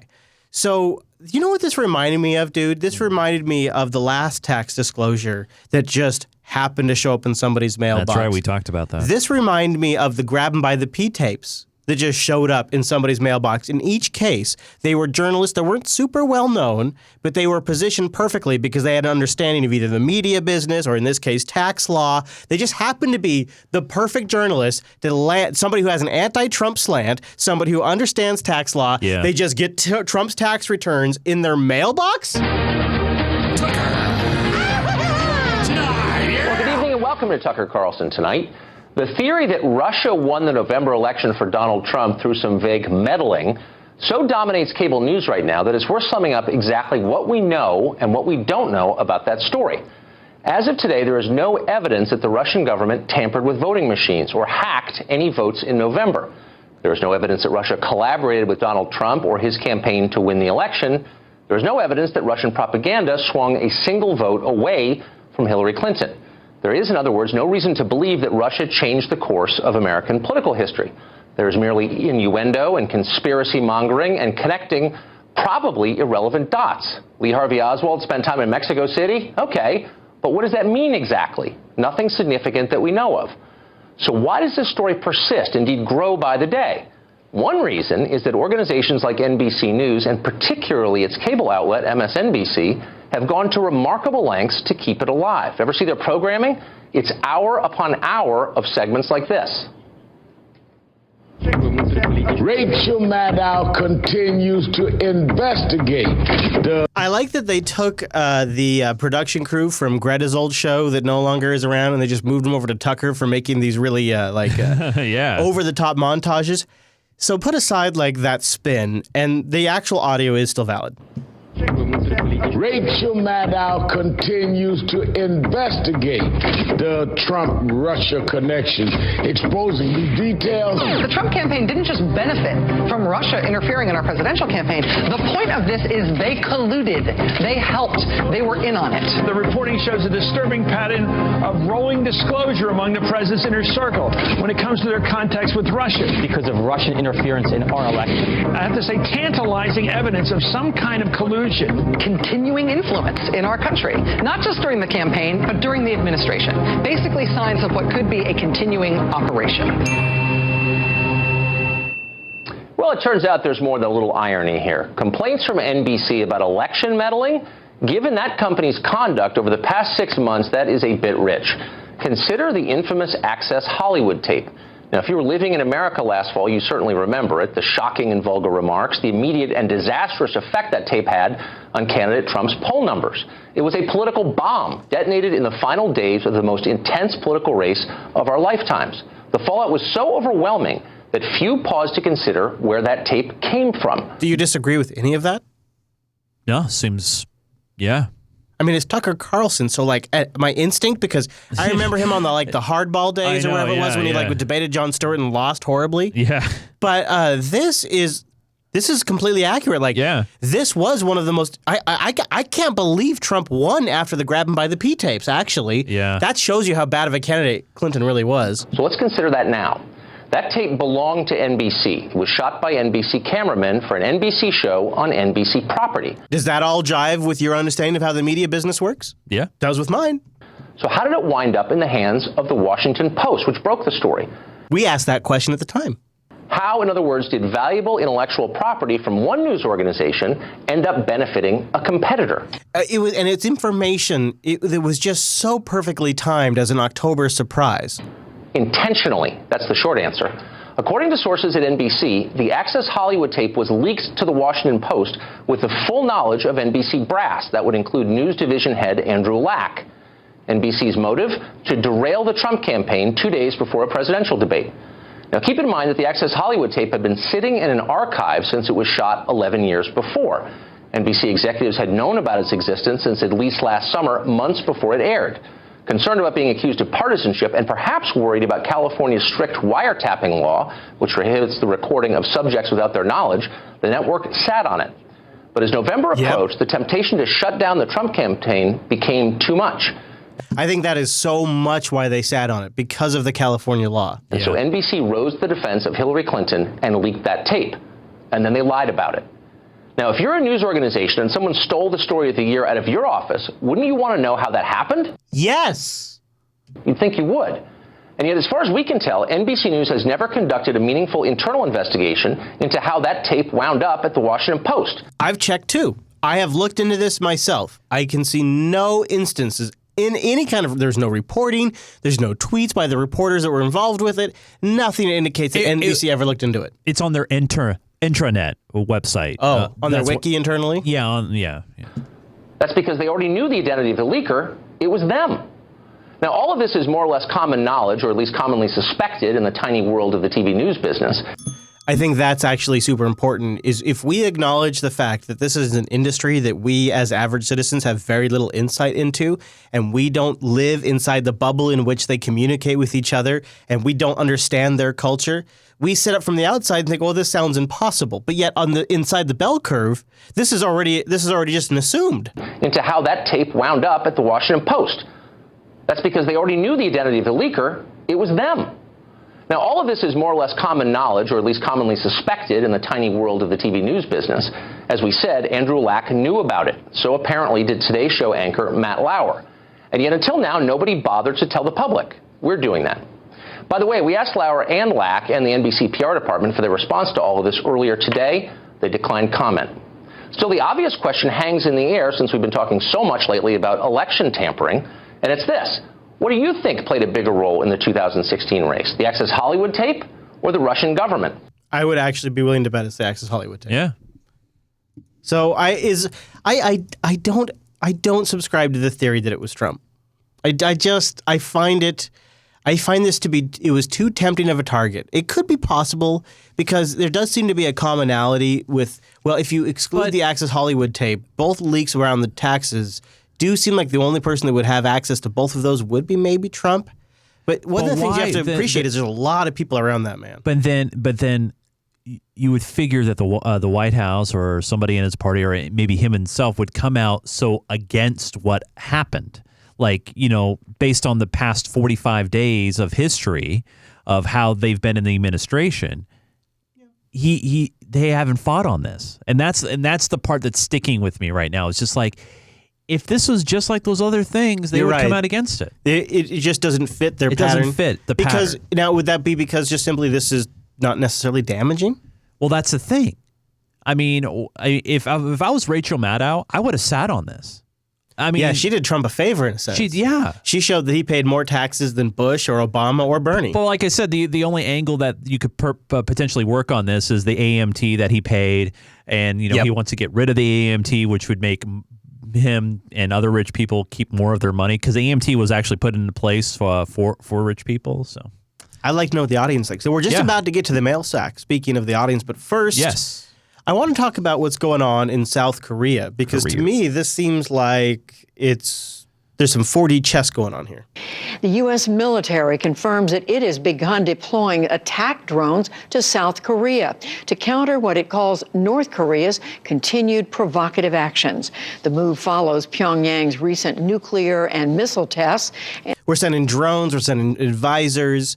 I feel like we're positioning ourselves to pressure China. I don't know exactly what's going on over there, but I feel like we're getting in a very sort of confrontational position with China.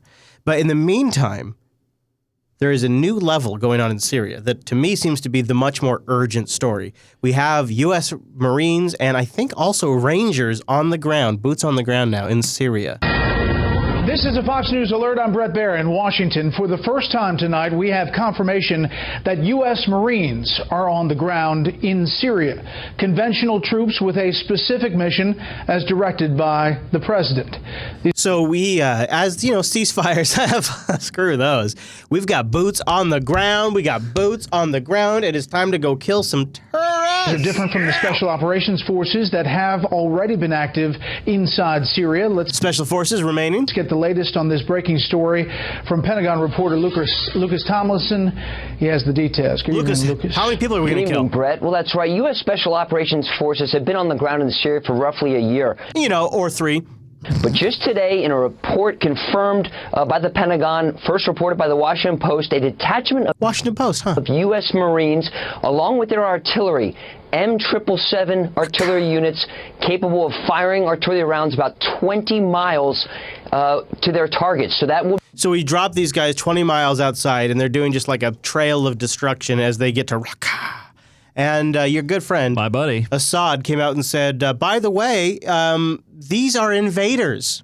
This was an interview that Bashar al-Assad, the Syrian president, gave to the Chinese media. And of course, we're focusing on his remarks that any foreign force that enters Syria without government permission should be considered invaders. He said whether they're Americans or Turks. But the fact of the matter is the Turks thing is interesting, and I think it's actually one of the reasons why we're doing this. Saudi Arabia and Turkey are pushing us to go even further.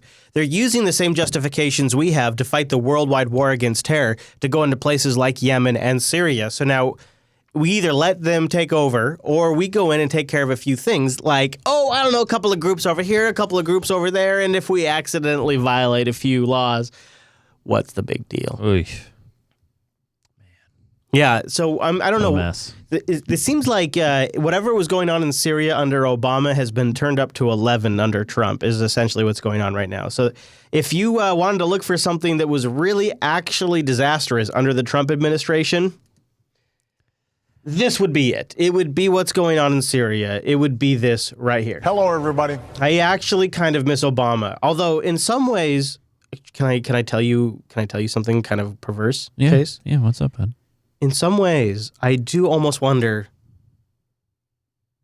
does it make some sense to just go hard? Like, screw this working through the quote-unquote moderates and hiring mercenaries. Screw this drone stuff. Screw this airstrike stuff. Put some guys on the ground and just get them to kill off these guys. No, we can't do that yet until we approve the new budget with the $50 billion in well, that's why we need it. But really, realistically, is there credence to the theory that Obama's strategy was a prolonged misery, where Trump's strategy is more of a flash bang and then get the whole damn thing over with and get out of there? Oh yeah, I think that's a fair assessment. Is that what he's trying to do? I think so. I mean, that's what it feels like. He feels like, you know what? I'm tired of being slow. I'm going to move fast on this. Because it feels like he campaigned on the kind of guy that doesn't want to be in the Middle East at all. Well, he also campaigned on checking off lists and fulfilling promises and that sort of thing. So, I mean, he's done a lot of that. Yeah. You know, he's done a lot of stuff. He signed a lot of executive orders. He wants to be able to hit the bullet points. So when he does his next big rally, which is I guess he did campaign on knocking the hell out of ISIS, didn't he? Yes, he did. Yeah, he did. Day one. Yeah, he did. Day one. All right, you got me there. You got me there. Yes. So let's do a little high note. Let's do a little high note. But before we get to the high note, Mr. Chase, it's time for the sack. Whoa. Yeah, I know. You all right? You okay? I'm fine. That was good. Good thing I have healthcare. Do you think you could do that again? The sack. Holy shit. At Nunes, ladies and gentlemen, if you want to hire this man for professional voice work. That's right. What By the way, if you listen to me in the Seattle metro area, you might hear me on radio. That is true, yeah. All right, what do you got, buddy? What do you got? Hey, so the sack this week, I asked, Club 33, what do you think about the new Republican health care plan proposal? Also, the tax return is out. So I asked you guys for some ideas, and Ben Lloyd wrote in and said, hey, the initial reaction to the Republicans' health care plan seems to be that it's a slightly worse version of the Affordable Care Act. And in my personal opinion, it doesn't seem likely to pass. If the public turns strongly against it and Congress, Trump, decide to abandon it, who do you think would take the bulk of the blame? Will the Trump be able to deflect the Republican to the hold on, pause. Let's not get into the blame. What do you think of it? Because I'm really curious. Because I think you and I have different. I think the new plan is awful, and it does not fulfill Trump's original promise of making healthcare better for everyone. What is awful about it? All right. Well, first off, the whole across state lines thing isn't even happening now. There are a few states out there that actually welcome. I think Wyoming, Maine. There's a couple of states that offer, say, hey, you can do healthcare plans across state lines, do competitiveness. No healthcare plan has taken them up on that. Secondly, in order for the current healthcare plan to work, everybody has to buy into it, right? Everybody has to pull into it. But hold on, pause. Don't you think the individual mandate demonstrates that this was never going to work? If you have to force people to opt into it, I agree, and that's why doesn't the individual mandate. So the individual mandate is the penalty if you don't get health insurance. There's a tax penalty, right? That almost feels like an admission that they knew right up front that the middle class wasn't going to want to do this, so they had to screw them. Well, but they also offer subsidies, right, based upon income Don't give me levels. that. It's fact. I'm just telling you what that was in there. No, that's for poor people. Well, I said based on income levels, which I happen to make just enough not to qualify for. That's always the way it is. Yeah. So I look at that and I think the individual mandate. If they could have created something that people wanted to get involved in, imagine if they had made a product that was $100 a month. I'm not even saying free, Chase. Right, yeah. I'm not even saying free. Yeah. The problem is the public understands that the pharmaceutical companies are jacking the rates up, that the hospitals are jacking. Totally. The thing is that's not nobody's getting the wool pulled over their eyes about this. And so the issue is that as soon as you pull out the mandates, people like myself who have the luxury of opting out are going to opt the fuck out. Right. Immediately. Yeah. And it's going to fall apart. It's going to crash. Right. And the reason is because I know that my money, it's not a fair price. No. Now, if it was $50, if it was $100, absolutely, I would pay it. $100 a month. That's why the new plan is. Think about that for a second. I know, but that's why the new plan's not going to work. What else do you pay that's not a mortgage or a car payment? That is cable. For some people, they pay like $100 and something bucks a month. Yeah. Some people pay their cell bill. Right. Like that is a ton of money. I would pay $100 a month for health insurance. Oh, totally. And that's what pissed me off about hearing Chavitz's comment about the iPhone shit. And I know everybody's been playing that to death. Yeah. But if healthcare was $650 or $750, I'd do it. But I have not gone to the doctor for probably 6 years. But your kids are going to be going to the doctor a lot more often. Yeah, but I would pay for health insurance for my kids. Right. I would pay health insurance for Hadia, who has diabetes. Right. I would pay health insurance for Angela, who has a lot of complicated allergies. Right. Yeah. I myself have not gone to the doctor in 6 years. Dude, you need to get your balls funneled, man. You got to get that checked out, man. It's healthy. I'm just and the health insurance that I do pay for doesn't cover the one thing I actually need, which is dentistry work. And that's the other problem with the new healthcare plan too. It actually limits coverages, and they can pick and choose, and the whole entire thing's a mess. So my only hope is that the changes they make, which can make the system just crash faster. Well, now they're saying that some of them are saying that, they're not going to do anything and just let the Obama system collapse on itself. That's not going to happen. All right, so moving on. Yeah. Well, actually, that's it. I have a question for the patrons for next week. Okay. I might ask you to repost it. Yeah, please. Yeah, let me know. What do you think about having a shorter intro sequence? We've had a couple of patrons that have said, you know what, I've listened to the show now for 200 weeks. I don't need a 2-minute intro. 2-minute intro? You talking about the intro clip? Well, from the beginning of the clip to the music to like when we're done like welcoming people to the show, it's like a 2-minute and 30 Yeah, but we've window also sometimes. had people complain that the show's too long on its own. Yeah, I feel like with a clip being part of it, like that is a lot to ask for. But I just thought maybe we could ask the patrons, what do they think in Club 33? Should we shorten it up? Maybe I could try to make it down to like 45 seconds or something to be like basically no music, but we just really snappy. Okay. I mean, what do you think about asking that to the Club 33 and seeing what they say? Well, we can actually create a poll for all the patrons in general, and then have members of Club 33 actually provide some feedback. So if you want to be a part, actually you can't right now, Club 33 is full, but if you want to be a part of our Patreon, head over to patreon.com/unfilter.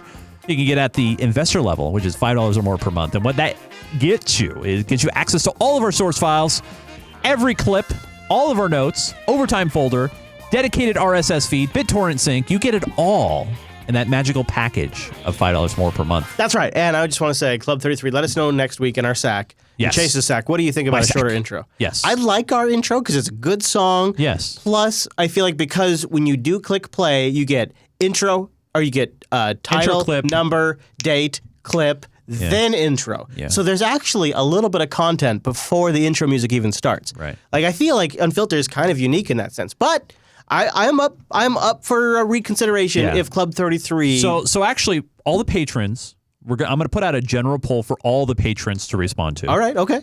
And if you want to actually give us written feedback, Club 33 will be where it's at. You never let anybody on the campaign or the president know that you Chris, you got your question. So this is Jeff Sessions. A lot of people throwing questions at him, and we've been trying to figure out where Jeff Sessions lands, the new Attorney General. with the legalization at the state level. Right. I wanted to follow up, sir, on your statements about marijuana. Do you distinguish between medical marijuana and recreational use, as you focused your remarks on? And also, will you be cracking down on any states that have already legalized marijuana, recreational or medical? So she's asking him to clarify his stance on marijuana and if he'll be cracking down on states that have made recreational or medical legal. Now, when was this clip done? Today. Oh, this was today. Okay. I think medical marijuana has been hyped maybe too much. It's funny because I would actually think it's the opposite. Because I actually think we're about to discover that medical marijuana might be the key to reducing opiate addiction at a massive level. I also think that we're about to discover that there's way more to be done with anxiety. I think what we have been going through is as marijuana and cannabis marijuana is really the racist term for it. Marijuana itself is a term that was used for racist propaganda. If you do not understand the history here, that is so. I prefer to use the term cannabis. Yeah, cannabis, I think, is going to be discovered to have some really unique benefits for folks that are dealing with anxiety, for folks that are dealing with opiate addiction. Yeah. I think we're just getting to the beginning of that because I think what we have to go through for a while, and I really do genuinely believe this, is we're going to go through a period where we discover there is a thing called sativa and indica of cannabis. Yeah. Because in the past, when you were buying cannabis illegally, you just get whatever the fuck you got in the bag, and you just you don't bitch, you just get what you get, and that's what it is. And you didn't know if it was indica or sativa. You maybe heard of some names in the past, but you didn't know. No idea. But now there is a genuine choice in the consumer market for these different types of products. And there is a sativa and there is a indica. These are major dominant strains of cannabis. One, indica, think of it like this, couch. It relaxes you. It makes you a couch potato. It's the stereotypical stoner man who just doesn't want to do anything. He just wants to chill out, man. That's indica. That's where that stereotype comes from. The indica branch of cannabis. Then there's sativa. Sativa achieva. Sativa is the one that's commonly associated with paranoia, with creativity, with people that get energized on cannabis. It's an entirely different strain. And you have people who are depressive who can benefit from sativas, and you have people who are batshit crazy who can benefit from indicas. And we are only beginning to understand the differences in how they impact people's personalities, their disabilities, and the way their minds are wired. And once we wrap our cognitive heads around this as a group, about how this impacts us as a society, we will then begin to understand that there are some types of cannabis that are beneficial for those people that are suffering from PTSD. Right. There are some types of cannabis that are more beneficial to those suffering from pain, like CBDs. Right. And there's some type of cannabis that are more beneficial to people that are in the creative and art fields. And so when you have somebody like Jeff Sessions who has no information, he just begins to mock it, you understand that he's not coming from a point of bias necessarily. He's just simply coming from a point of ignorance and potentially racism. He could be a racist. Has been hyped maybe too much. It's possible that some dosages can be constructed in a way that might be beneficial. I acknowledge that. It is possible that some dosages may be constricted in a way that is beneficial. Okay, all right, that's a great way to phrase it. That is a phraseology that the pharmaceutical company needs. This is what they say is, well, look, here's the problem with smoking cannabis, Chase, is you're just getting stoned, man, and you don't know how much THC you're consuming. However, if you let us productize it, quantify it, and sell it to you as a prescription, we'll prescribe to you exactly how many milligrams of THC you need to treat your emotions this week. And this is the line that Sessions has been fed. But have you ever smoked marijuana, for example, where you have no idea how much THC you're getting? Oh, you as an adult might accidentally consume something under your own volition that harms no one else and not know exactly what the proportions scientifically break down to. My God! It's probably not a good way to administer a medicinal amount.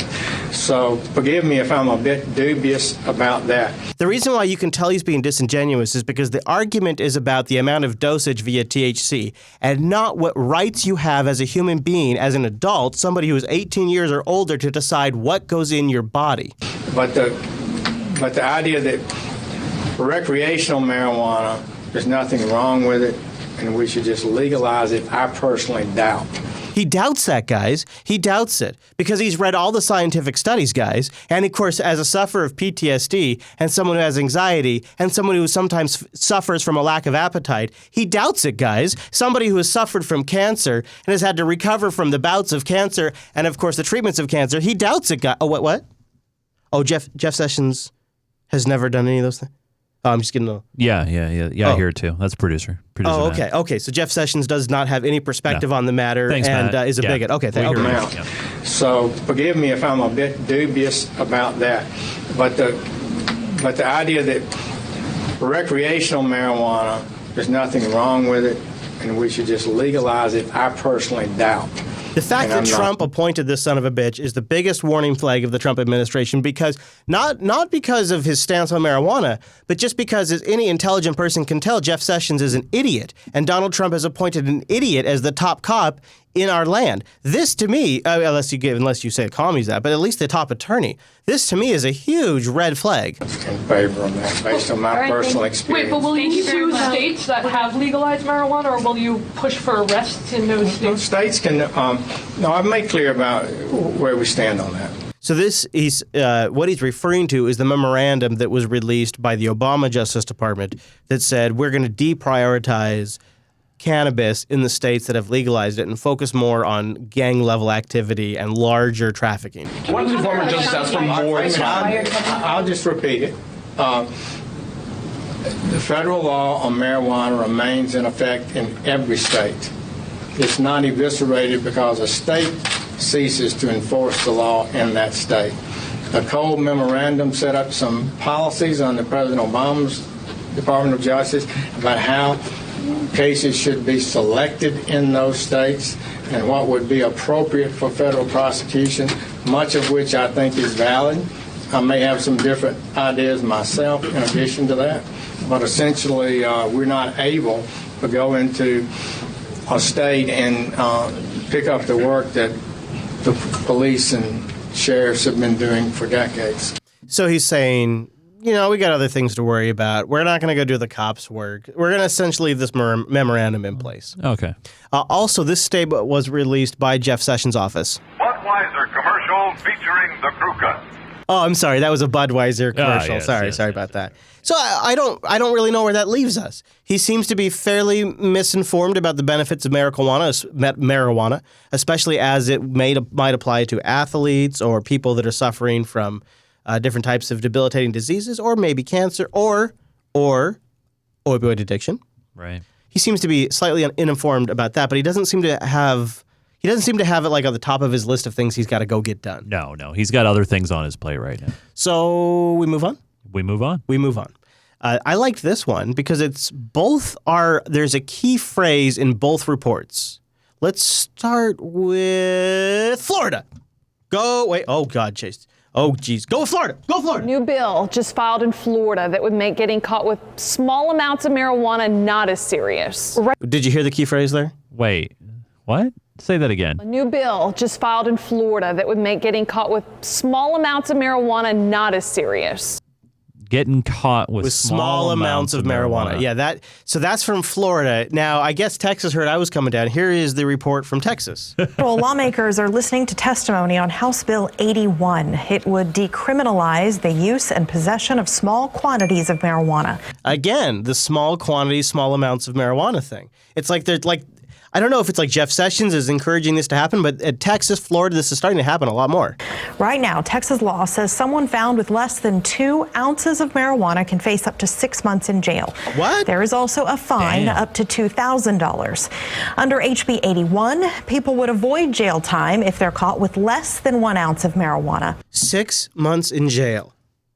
Imagine your job. What would your job do? What would happen to your job? Oh, it's gone. How do you make your house payment for 6 months? You don't. Your car payment. You lose it. You lose them. So unless you had like substantial savings. Imagine if I got caught in Texas with a little bit of cannabis. How would I couldn't. Don't forget driving across state lines. Jupiter Broadcasting would collapse. My children would lose their home.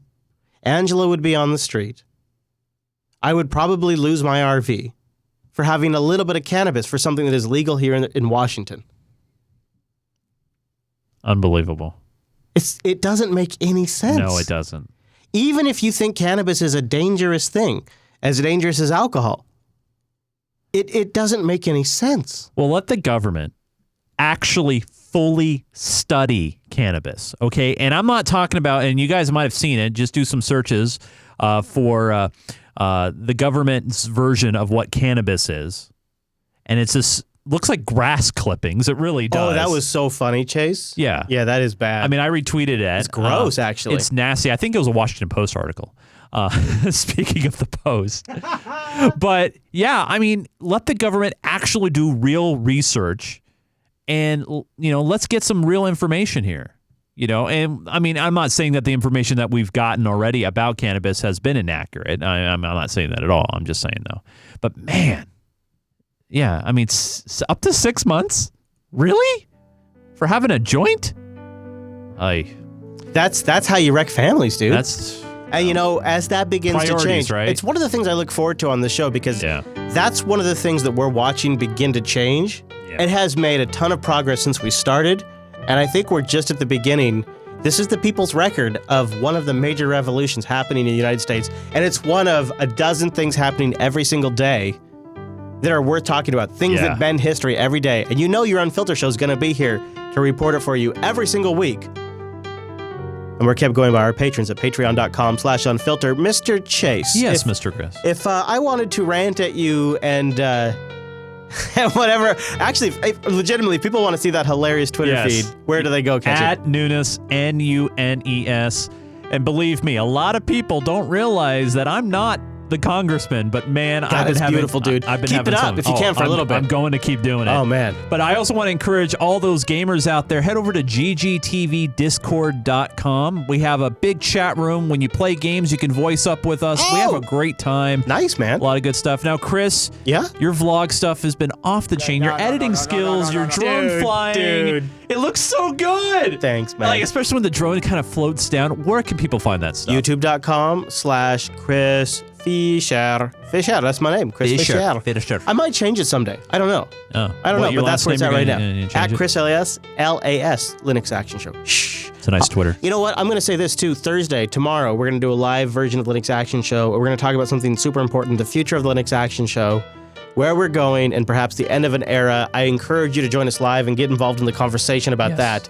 At Jupiter Signal for the network, unfilter.reddit.com if you want to give us stories, feedback, clips, all of that's really appreciated. And, go fight Correct the Record over there. Help us out a little bit. Yeah, buddy. Okay, everybody. Thanks so much to this week's episode of Unfilter. We'll see you right back here. You know what? No. Chase, say it like you mean it. We'll see you right back here next week. Yeah!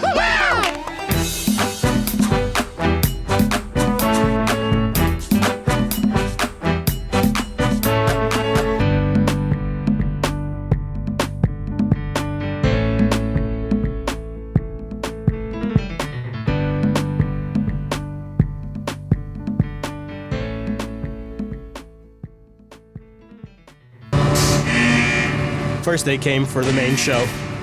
Then they came for the overtime. I say this line, no farther. The line must be drawn here. It's time for Unfilter Overtime, brought to you by patreon.com/unfilter. Thank you to our patrons!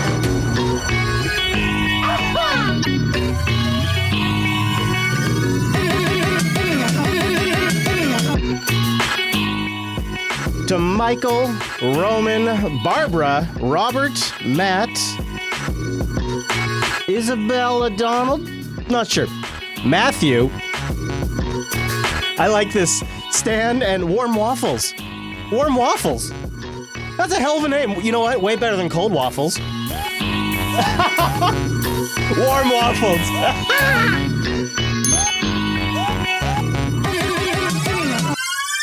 Thank you to our new patrons. Thank you to all of our patrons at patreon.com/unfilter. You keep us going, and this segment's dedicated to you. Thank you very much. All right. Guys, we gotta get real for a second. Last week, during the overtime, Chris got upset during Oh Nancy. And I know you guys. I know, Nancy's supposed to make us all smile. And so I wanted to apologize. I want to make up for it. I want to go back to my OG relationship with Nancy Pelosi. Why I follow Nancy Pelosi. Why I think that Nancy Pelosi represents the rot of the Democratic Party. This moment right here in history is really, Nancy Pelosi's been around for a long time, but this was the moment, ladies and gentlemen, she showed up on my personal radar. This was Nancy Pelosi, I say, at her political best. But we have to pass the bill so that you can find out what is in it away from the fog of the controversy. What passed the bill? Yes, of course, she's talking about Obamacare. This is a famous quote now. And she did go down and defend it in the past. But then you said this in March of 2010. Watch. But we have to pass the bill so that you can find out what is in it away from the fog of the controversy. Well, we found out what was in it. It was Chris is going to spend an unbelievable amount per month for something he never uses. And if he ever does have to use, has a $5,000 deductible. That's what we found out, Nancy. And hasn't that idea that you have to pass it before you know what's in it, isn't that really the problem as you look back on it? That there was such a rush to get this done, no Republicans voting for it, and now there are unintended effects of this that were foreseen at the time that you couldn't know the impact of it, and now this is coming home to roost. No, what I was saying there is we have a House and the Senate, we get a bill, we go... She does seem more cognizant here, doesn't she? This is a few years ago. ...a conference, or we ping-pong it, and then you see what the final product is. However, I stand by what I said there. When people see what is in the bill, they will like it, and they will. And so while there's a lot of hoop-de-doo and a-do about... Oh, there's what? I'm sorry. Hoop-de-doo and a-do about what's happening now. Very appropriate. I'm not criticizing. I'm saying it took a great deal for us to pass this bill. I said if we go up to the gate and the gate is locked, we'll unlock the gate. If we can't do that, we'll climb the fence. If the fence is too high, we'll pole vault in. If we can't do that, we'll helicopter in, but we'll get it done. We had passed the test of the courts, and we did. The first rollout in the first part of the first year of the implementation went very smoothly. The website did not work. That has caused problems, complicating people transitioning from those policies to the other. But again, this is never thought to be easy. And the fact is what it doesn't matter what we're saying here. What matters is what happens at the kitchen table of the American people. Oh, well. I can tell you what happened. We don't like it.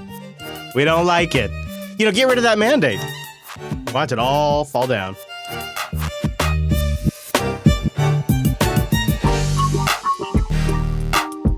Around the kitchen table. The kitchen table. Where all those Americans, that's where they talk about things. They don't have any tables more important, like board tables, conference tables. They're little people. They have kitchen tables. Those people. Now we go forward to current day Nancy, where current day Nancy is a little more mixed up. She's not actually sure that ironically is even a word.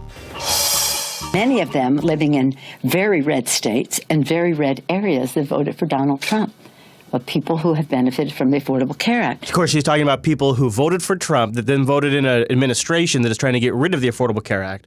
So this is irony in her world, but she isn't sure if irony is a word. So ironically, I don't know if ironically is even the word. I don't know if ironically is even the word. Oh, Nancy.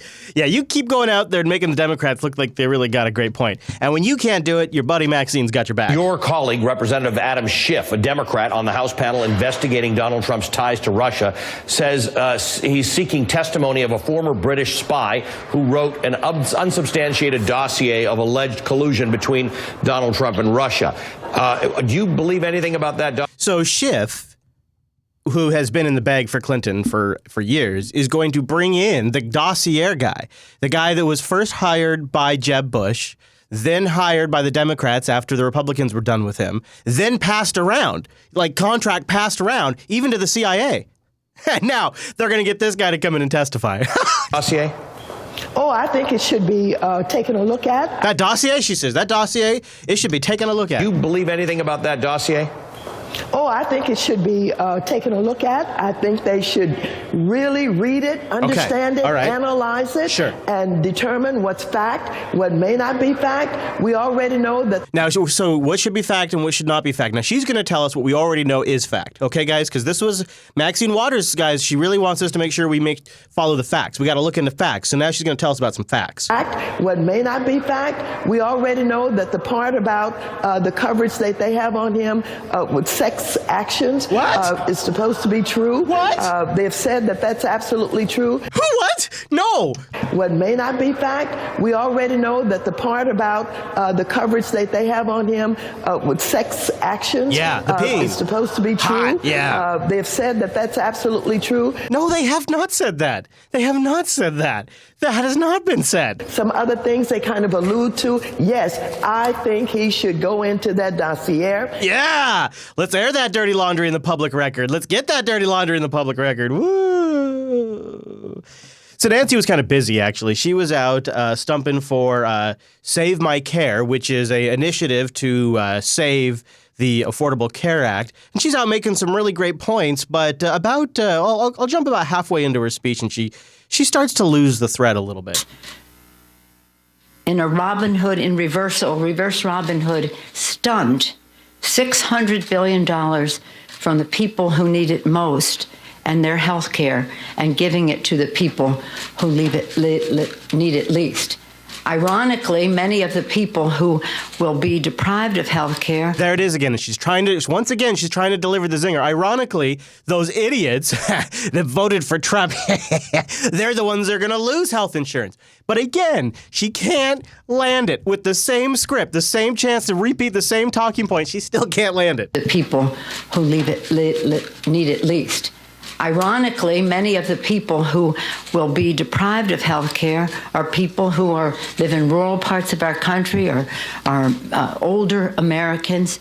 You know, the kitchen table folk. People who have issues relating to addiction in their families. You know, because addicts vote for Trump. The list goes on. It's very, very troubling. You could call it like a basket. It's very, very cruel. It must be stopped. And this bus, which we were going to greet outside. She just kind of lost the thread. It's very, very cruel. She was supposed to say, ironically, the Trump supporters, the core Trump supporters that voted for Trump are the ones that are going to be affected the most by the changes to the Affordable Care Act. That's what she's supposed to say. But she lost the entire thread. She gets so lost that she then goes into an introduction that she's not supposed to do. She's not supposed to talk about the bus. She's not supposed to introduce the next speaker, but she's completely lost her line of thinking. And so she does it anyways. I'm going to replay it for you so you can see this. Watch the faces of the women behind her as they realize she's about to do something she's not supposed to do when she loses the thread. In their families, the list goes on. It's very, very troubling. It's very, very cruel. It must be stopped. And this bus, this is where it must be stopped. This is it. This is where she loses the thread and then makes the mistake. And this bus, which we were going to greet outside, but for the weather, but the weather did not hold them back. And so I'm not supposed to introduce the next person. Now watch the gal, the Asian gal over Pelosi's shoulder. But I certainly want to welcome, in terms of the bus trip, but I certainly want to welcome the Democratic leader of the Senate. She's looking around at the people like, what? Who has been such a champion on this issue for a long time and a fighter right now as we are at this crucial time. Let us welcome Democratic leader Chuck Schumer. And then the gal behind her says, no, it's okay. Go ahead. It's okay. Crazy Nancy. And then you can see the other gal grinning ear to ear like, oh, she totally blew it.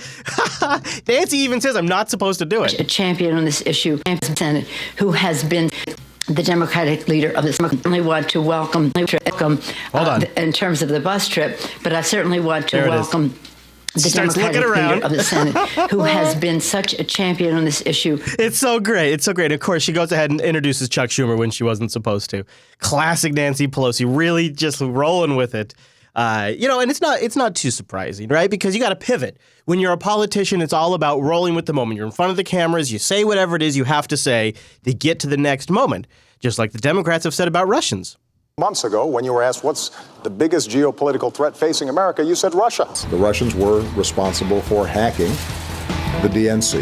In the 1980s are now calling to ask for their foreign policy back. Their behavior has undermined international norms and international rules. The Cold War's been over for 20 years. Willing to stand up to Russia where they are deviating from our values and international norms. My last election, after my election, I have more flexibility. Just as I told Russia to stop it. After all, you don't call Russia our #1 enemy unless you're still stuck in a Cold War mind warp. The relationship between us and Russia has deteriorated.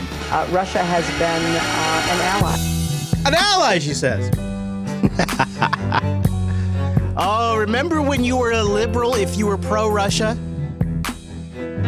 That used to be a thing. I got attacked. I was a Democrat because I didn't think Putin was the most scariest man in the world. I happen to think it's Trump, but hey, whatever. Moving right along in the overtime.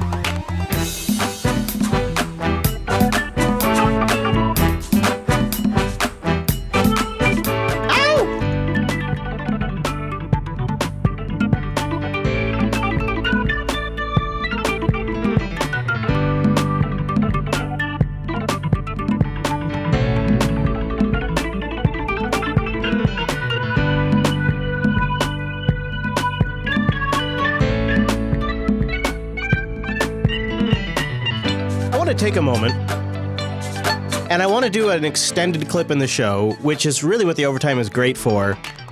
Your buddy, your good friend, Glenn Greenwald, was on, I think it's CNN, and I have a clip of it that we have for the main show, but I wanted to play the full extended, uncut, full contextual version for those of you that are watching L Overtime.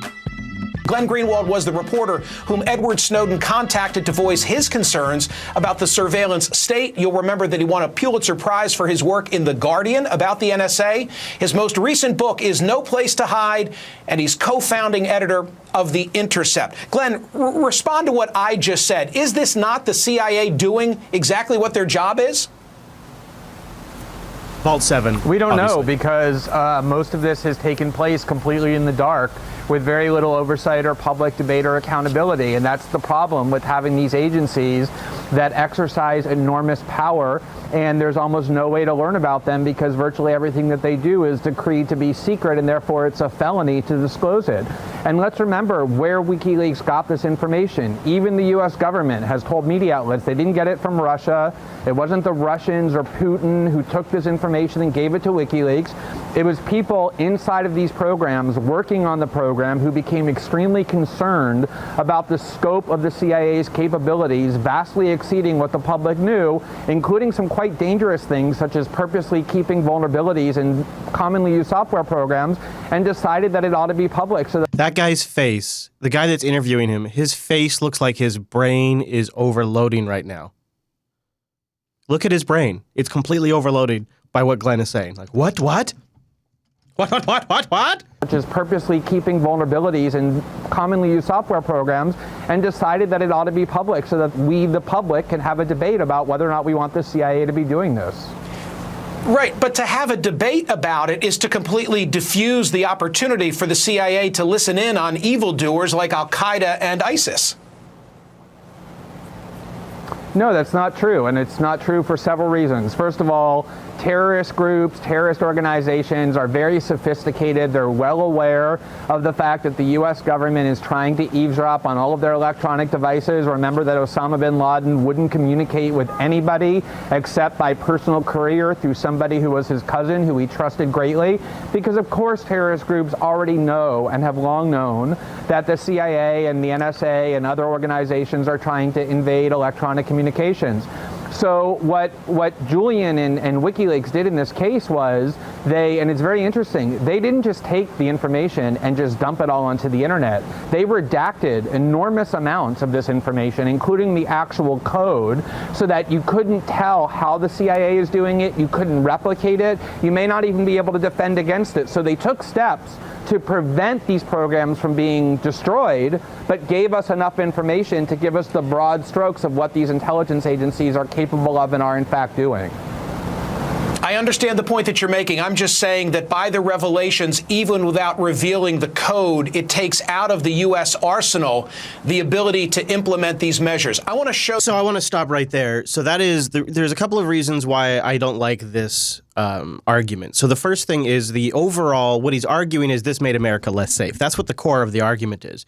I would suggest to you that you could demonstratively prove that America is less safe by not working with the tech companies to fix these zero-day vulnerabilities that they are purchasing on the black market. The reason why that is extra egregious is because they're purchasing them on the black market. Two things that does. That raises the rate, so these guys make more money by discovering these kinds of things because the government can afford to pay way beyond what anyone else can afford to pay. So they can raise the rates. It makes the stakes higher for these attackers to find these exploits and sell them. So they are encouraging the black market by purchasing from the black market. Number one, it's just like drugs. Number two, by doing this, they are purchasing off the black market, they are buying exploits that are already known. They may not be the only customer. So it is extra egregious that they are not getting these fixed because these may be actively exploited by other governments or other private companies. Private companies. These private companies could be buying these exploits and using them to spy on us to collect data, and the government isn't doing anything to work with companies to close these. This is extremely egregious. America is demonstrably, provably less safe by having active zero-day exploits out in the wild. Now, the other reason why I don't like this argument, besides it makes America less safe, because they are unquestionably, they are demonstratably, they are provably making America less safe by leaving 0 days out there. So we will set that argument aside. The other, let's go back. Let him say his piece. U.S. arsenal, the ability to implement these measures. I want to show. So he's saying, so he goes on, he moves so fast, he doesn't give Glenn a chance to respond. But it takes out of the U.S. arsenal the ability to implement these measures. But we can pause him so that way he can't just steamroll right over. So he's saying it takes these weapons out of the arsenal of the U.S. military, a.k.a. the CIA, was apparently a military operation, which is just frightening as fuck. So the reason why that's a really ridiculous idea is because these 0 days are not these infinite holes that would exist forever had they never said anything.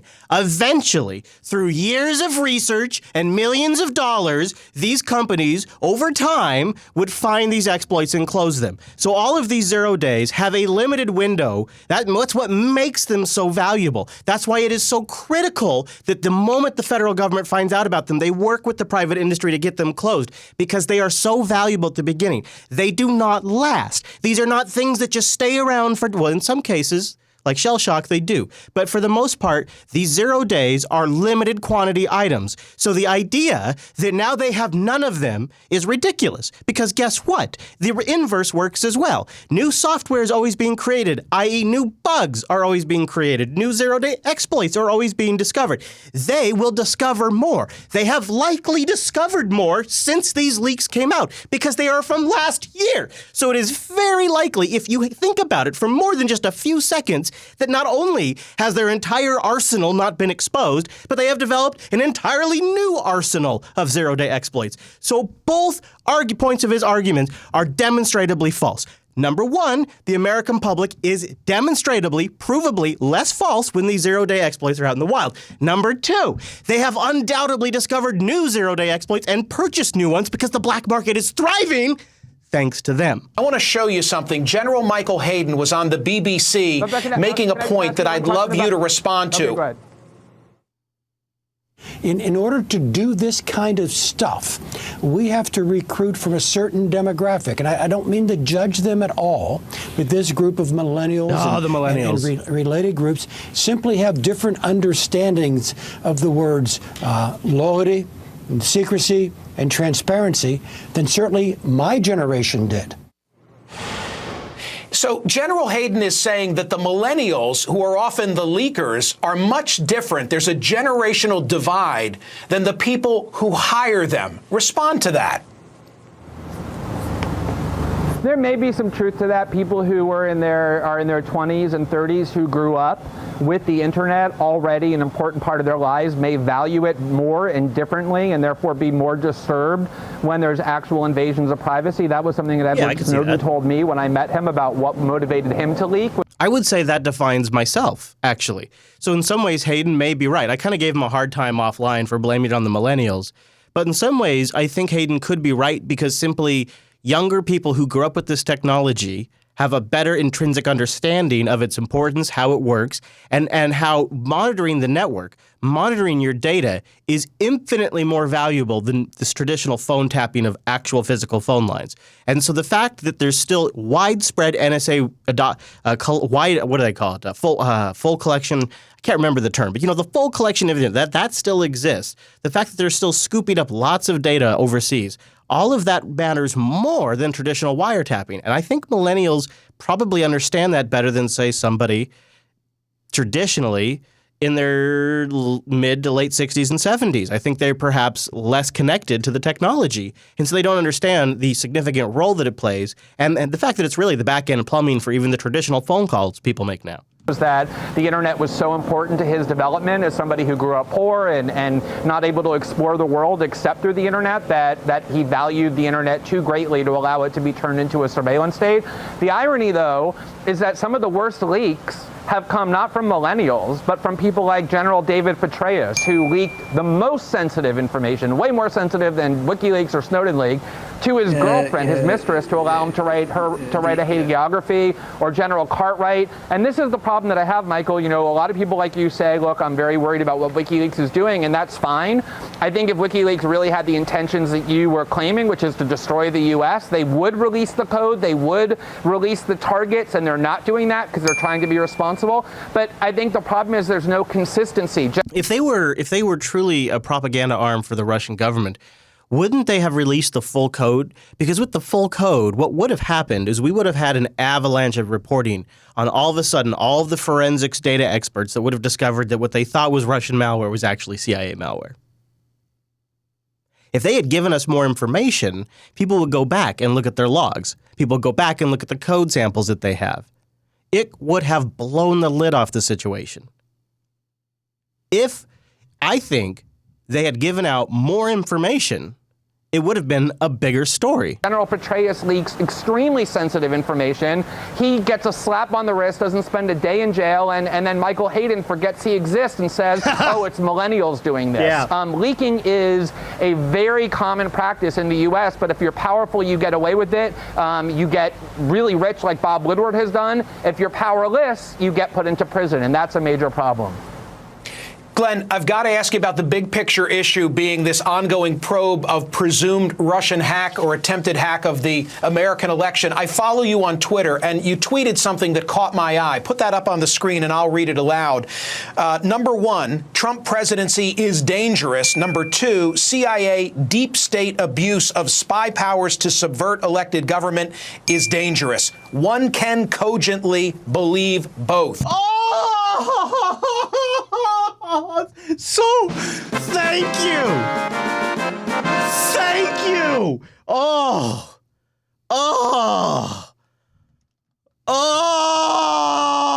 I gotta play it again. That is... Did something that caught my eye. Put that up on the screen and I'll read it aloud. Number one, Trump presidency is dangerous. Number two, CIA deep state abuse of spy powers to subvert elected government is dangerous. One can cogently believe both. Speak to that issue. Sure. I mean, I'm somebody who has advocated a lot of political positions, devoted my journalism and my legal career before that to a lot of positions that the Trump presidency is waging war on. So I do think the Trump presidency poses severe dangers. But there is also a severe danger from having these unelected but extremely powerful people who operate in the dark, who exercise permanent power in Washington, subverting the democratically elected government, which, like it or not, is the Trump presidency. There's an article in the Boston Globe today essentially calling for the generals to intervene and save us from the elected political officials as though we're Egypt. There's a lot of calls from Democrats for the CIA to continue to subvert the Trump administration, which they dislike, for a whole variety of ideological reasons. And I'm very worried, not just about the dangers posed by the Trump presidency, but of this desire that we seem to have the military-industrial complex, as Dwight Eisenhower called it when he warned about them 60 years ago, intervening in our democracy by imposing their own will outside of the democratic process. So let me ask a final question and try and wrap together all these subjects. Does Glenn Greenwald give any credence to a conspiracy theory that's now getting legs, which says, hey, it wasn't the Russians playing games with our election, it was actually the CIA playing games with our election? I think it was probably both. What a concept!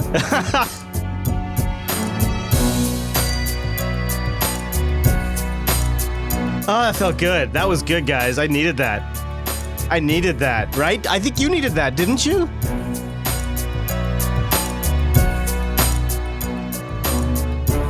Why does collusion always have to be just with the Russians? Because to me, you know what? It seems like what's right in front of us, one thing that we could almost prove, based on their own statements, is there is absolutely collusion between the intelligence agencies and the media. We definitely have proof of that because they've told us that.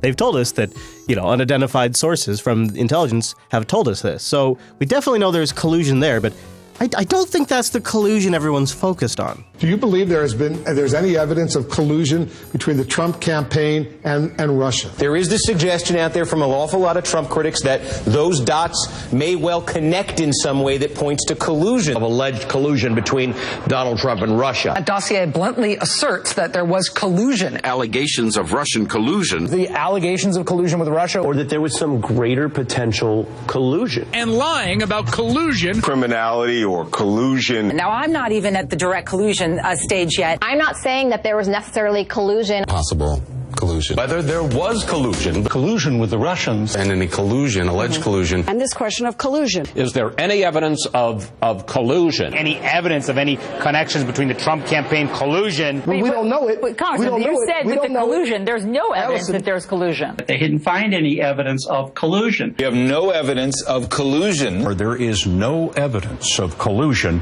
between the Russians and the Trump campaign. I almost feel like there's a message they're trying to relay to us. And when I play these mashups, I wonder if you guys understand, you're getting like 2% of what it's like to be producer Matt and I. 2% of what our daily life is like. There's an attitude on the committee that we need to get answers for the American people appropriately. So, guys, good news. Lindsey Graham's here to get us answers. If you didn't know, Lindsey Graham, of course, Trump is probably, I don't know. I got to imagine Trump's got a list of people he hates, and Lindsey Graham's got to be somewhere on that list. Lindsey Graham, working with John McCain, is part of the Never Trump Republicans, consistently been going after Trump since the moment he became a candidate. I say that unbiasedly. To me, it's completely fascinating to see the Republicans eating their own. I play the Onancy segment to demonstrate the divisions, which I believe there are three factions of the Democrats. I believe. I could be wrong. This is just from watching. There seems to be a Warren faction, a Sanders faction, and there's a lot that they agree upon there, but there's still some big differences. I would say the Sanders faction is even more progressive. And then you really have the establishment faction. That's the Clinton side. That's the Pelosi, the Schumer faction, the Schiff. That's the faction that keeps losing the elections. That's the faction that even while Obama was in office just had devastating losses. That's the establishment faction.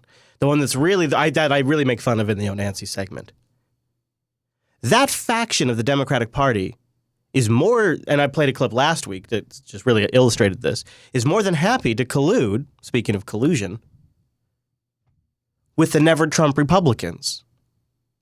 If you had a chart, the Never Trump Republicans and the Democratic establishment would essentially overlay with each other.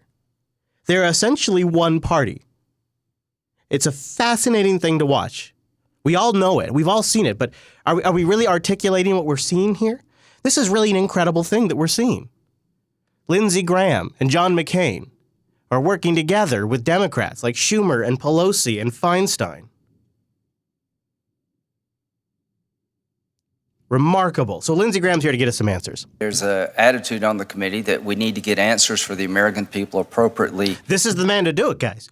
Everybody knows Lindsey Graham's the man to do it. In an appropriate fashion. So what are we trying to do? The current president says that he believes that the former president, maybe not personally, but the former president through the government, surveilled his campaign in 2016. As a matter of fact, today they said they're extremely confident there was some kind of surveillance of the campaign. Now he seems to say he's a little confused, like some kind of. Now, do you believe that any person on that really, really big bench there, do you think any of them are not aware of the NSA surveillance program? They all have probably been monitored at some. They probably know that they're being actively monitored by the intelligence community right now. All of them. Because a lot of them speak with foreign correspondents, number one, but number two, they know this. I think that's not a big logical leap to make. That's not some insane mound of conspiracy bacon. I think it's pretty understandable based on leaks that we have seen and from what we know on all sorts of things that we've observed and been reported upon, that there is very likely, at least at times, where any of these individuals have fallen under surveillance, either because they've called a foreign member of another country or simply because the spy apparatus is out of control. That could also be likely. So remember the cognitive dissonance that's happening here. This is a performance for you, ladies and gentlemen.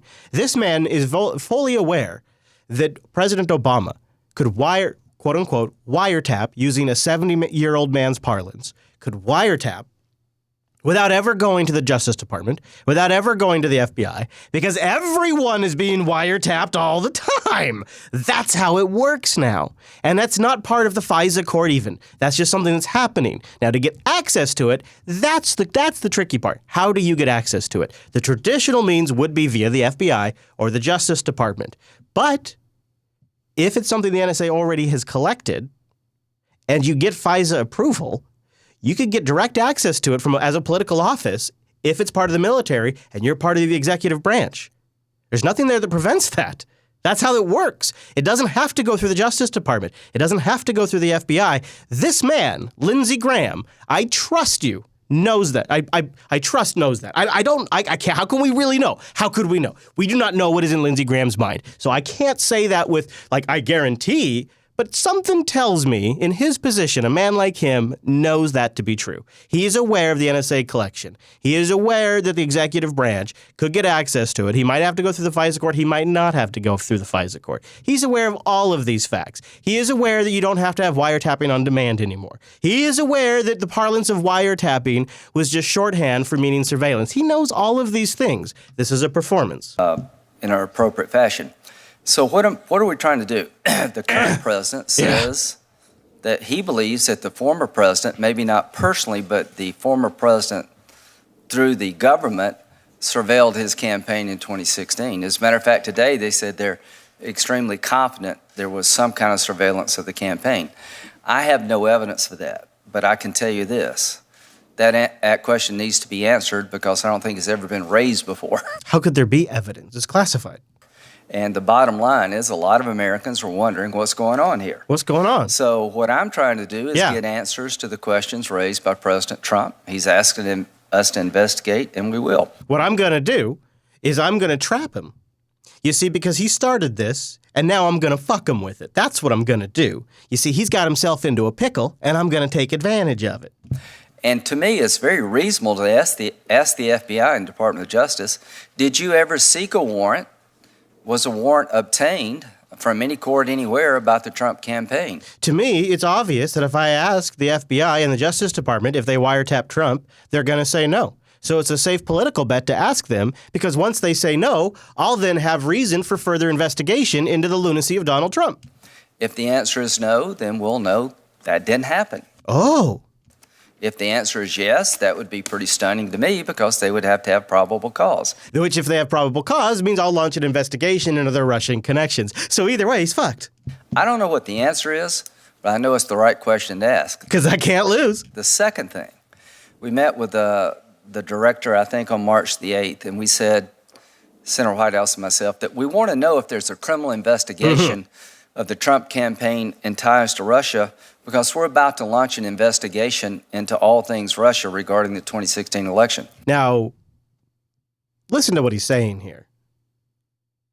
He wants them. Look at that lady behind her. Look at that lady and that guy behind him. This is the important part. This is the important part of Lindsey Graham's entire little ramble here. Look at their faces. They betray how serious this moment is. What Lindsey Graham is about to tell you is they're about to launch an investigation into all things Russia. And if that leads us down the path of impeachment, then so be it. But if we're going to go down that path, we might step on your toes if you're already doing an investigation. So you really need to give us a heads up because we're about to rumble. And if you're doing an investigation, we're going to butt heads. That's what he's saying here. And we said, Senator Whitehouse and myself, that we want to know if there's a criminal investigation of the Trump campaign and ties to Russia, because we're about to launch an investigation into all things Russia regarding the 2016 election. I don't want to compromise your investigation. I don't want to get in the way of your investigation, but the Congress is proceeding fairly blindly here. I think we would all be better off as a body if we knew that there was an investigation or not. Because we don't know if this is legitimate, but we're about to put our dicks out. If there's not one, we'll take that into consideration about how we might do things differently. We might go more serious. We might realize we don't have the political will. If there is one, we don't want to run afoul of it. Geez, well, there's all kinds of things to consider, isn't there, Lindsey? You got to make sure you plan this thing out. You better be careful, too. Don't make any of your secret plans around any microwaves, Lindsey. There was an article this week that talked about how you can surveil someone through their phones, through their, certainly through their television sets, any number of different ways, and microwaves that turn into cameras, etc. So I say balderdash. What did she just say? Television sets, any number of different ways, and microwaves that turn into cameras, etc. Microwaves that turn into cameras. Now,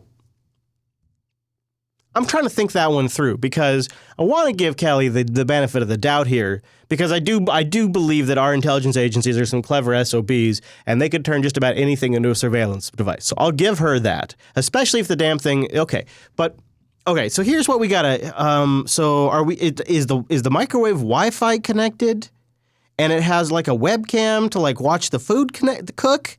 And so they compromise like the embedded FreeBSD system that's super out of date on this thing. They compromise that. They get access to the camera and they stream pictures. And it has a microphone too, so you can hear the popcorn cook. Like I'm trying to think about the scenarios in which a microwave has the equipment to do this. Now, okay, or perhaps they get physical access to the microwave. It's not like a remote attack at all. They get physical access to the microwave. Then they open up the front panel of the microwave. They put a camera behind the timer screen and a microphone behind the button, and boom, you got a surveillance microphone.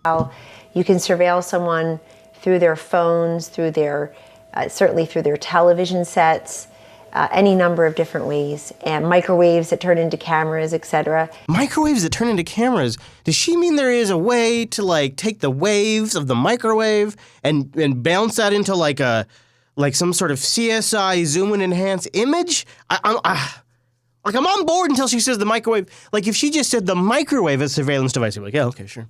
Yeah, I can see that. I don't know why, but when she specifically says turn the microwave into a camera, that seems like a very specific thing. That seems like a thing she's heard of before. Because she's turning the microwave, like not using it as a listening device, not using it to sense when you're in the room, not using it to see how long you like to cook your cup of noodles, but just using it as a camera? I don't know. You can surveil someone through their phones, through their, certainly through their television sets, any number of different ways, and microwaves that turn into cameras, etc. I don't know about that. Maybe she's just like making stuff up, like, worst case stuff, like, but she's got to be careful because everybody's double checking every word she says. You wouldn't want a double standard to crop up. The White House has accused the media of double standards after largely ignoring revelations the CIA can frame other countries for hacking. Yeah, that is a good one. I do think that's kind of funny how that's just sort of, hey, what? Oh, yeah, we're not talking about that. But they can look like Russians. Shh, Shut up! WikiLeaks' latest file dump shows the American intelligence chiefs could have used stolen computer malware, including from Russia, to make it look like Moscow was behind cyber attacks during the U.S. presidential election. You know, it's funny, if you remember from one of our last couple of episodes that TechSnap that Alan and myself did, you remember, right? Because obviously you listened to that. But anyways, one of the things that Alan did is he tracked back the malware to a Ukrainian army member. Now, the thing I think that's fascinating about that is we're all in now with the Ukrainian army. We're all buds so it seems like it would have been very easy for us to get our hands on that software in the last few years. Just something I thought was interesting. It's interesting how there is sort of a double standard with when it's interesting the leaks occur, how much outrage there is. Interesting. And so I do think it's important. While I don't want to get into confirming or denying this particular thing, I think it is interesting. But this is interesting. How different subjects are approached. This one, everyone is immediately rushing to, and there should be a lot more coverage of this. WikiLeaks has promised more revelations, saying this first file dump is just 1% of the total data they have, with some saying the information could play into Russia's hands, as RT's Polly Boko reports.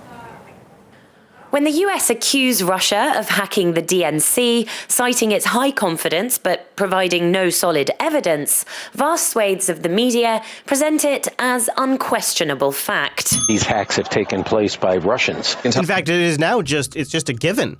The Russians hacked the election. It's not even like we don't quite know for sure. It is just part of the conversation. The intelligence community says that Russia's behind this in some form. Russian state actors broke into the DNC. But what to do when... oh my God, that clip reminded me right there. Wow, see, this is the thing, you guys. I really think in like 10 years, I'm going to look back at these episodes, the 2016 election, and it's going to be so obvious that I'm going to be mad at myself. Hey, future Chris, I understand you're upset right now. I didn't go hard enough on this. Because that guy right here, hold on, wait for it. This guy right here was the first... This is where the first link to the Russians came from. That right. Hey, chat room. I got to do this for future Chris. I'm sorry, it's going to take a second. I'm sorry, I don't mean to overdo this, but hey, chat room, who's that person? Which organization does this person work for, or did he work for? This was where the first connection to the Russians came from, the first allegation.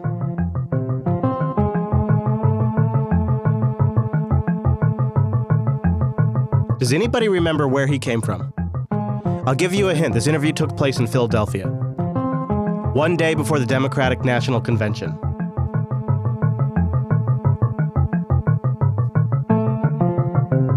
You ready?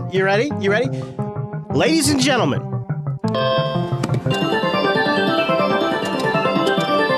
And I can back this up by the Unfilter supporter sync. You can check it there yourself. It is unquestionable. The first accusation and link came from Bobby, the campaign manager for Hillary Clinton's campaign. This was it. This was the moment. We played this on the show. I broke down the chronological order that this news came out. This was it. This is where the news came from.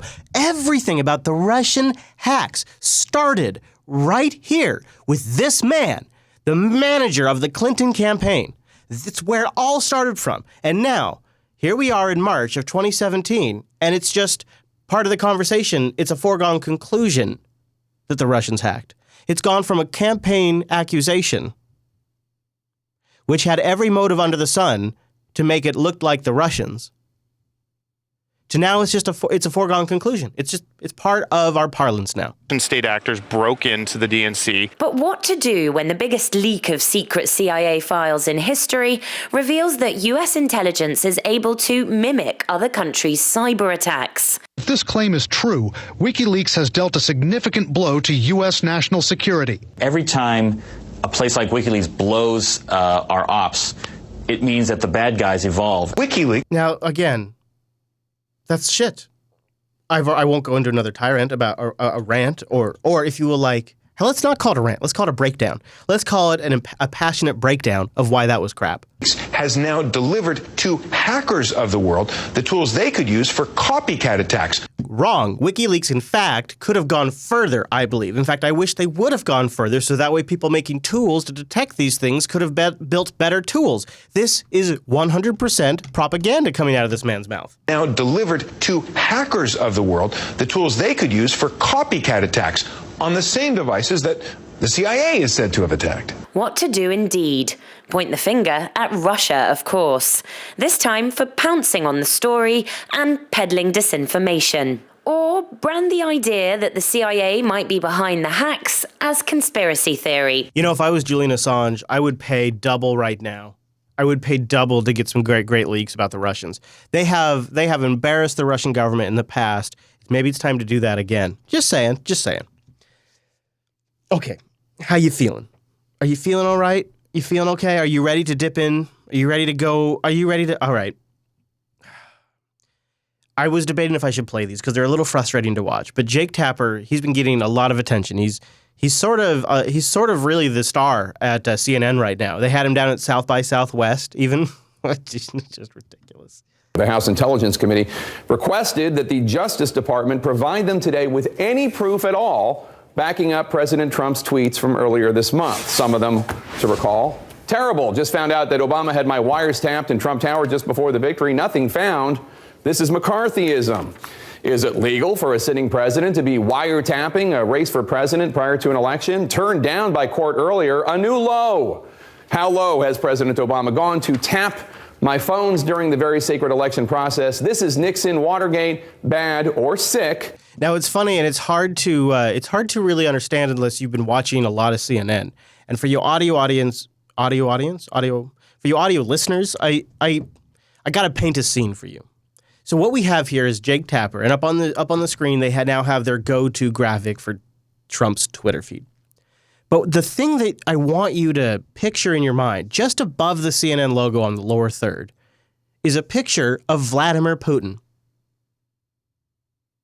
Right there, above the CNN logo, a picture of Vladimir Putin. Next to that picture is now the famous CNN countdown, which we saw them first start exploiting during the MH crashes. Now they do it for every little damn thing they can possibly think of. In the box it says, special report, the most powerful man in the world. And then a picture of Vladimir Putin. 4 hours, 58 minutes, and 28 seconds while Jake talks. Tap my phones during the very sacred election process. This is Nixon, Watergate, bad or sick guy. Now, to recap, since those tweets 9 days ago, this charge by the president has been called false by the director of the FBI, false by the former director of national intelligence, and not one credible, informed source that we can find in Washington has said that the president's accusation is true. And I'm including Vice President Pence in that group. Is he talking about the Russian hacks of the DNC, or is he talking about the wiretapping?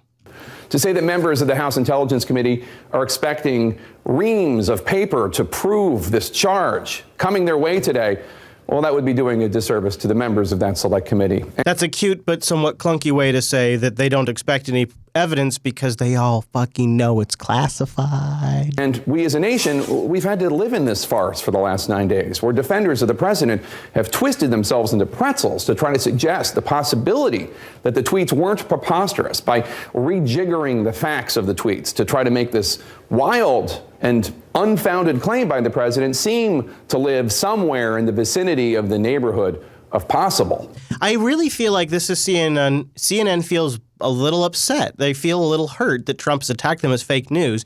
And so now anytime he says anything that might be exaggerating or might not have evidence that he can provide, and they know he can't provide it, they go after him. But the issue is, it demonstrates to anybody that is paying attention that on some matters, CNN is willing to demand the evidence, and CNN is willing to ask hard questions and not letting... CNN doesn't want politicians to give weasel word answers. But then when they're interviewing Nancy Pelosi, she can ramble on incoherently for 15 minutes, and they just lap it all up. So unfortunately for Jake, although he's trying to show like how they really follow the facts, What he's actually demonstrating is they're selective in which times they pursue the case and the facts. It's sort of it's so hilarious. The harder they try, the more they undermine their own credibility. To live somewhere in the vicinity of the neighborhood of possible. I think there's no question that the Obama administration, that there were actions about surveillance and other activities that occurred in the 2016 election. That is a widely reported activity that occurred back then. The president used the word wiretap in quotes to mean broadly surveillance and other activities. So to break out White House Press Secretary Sean Spicer's Trump to English dictionary.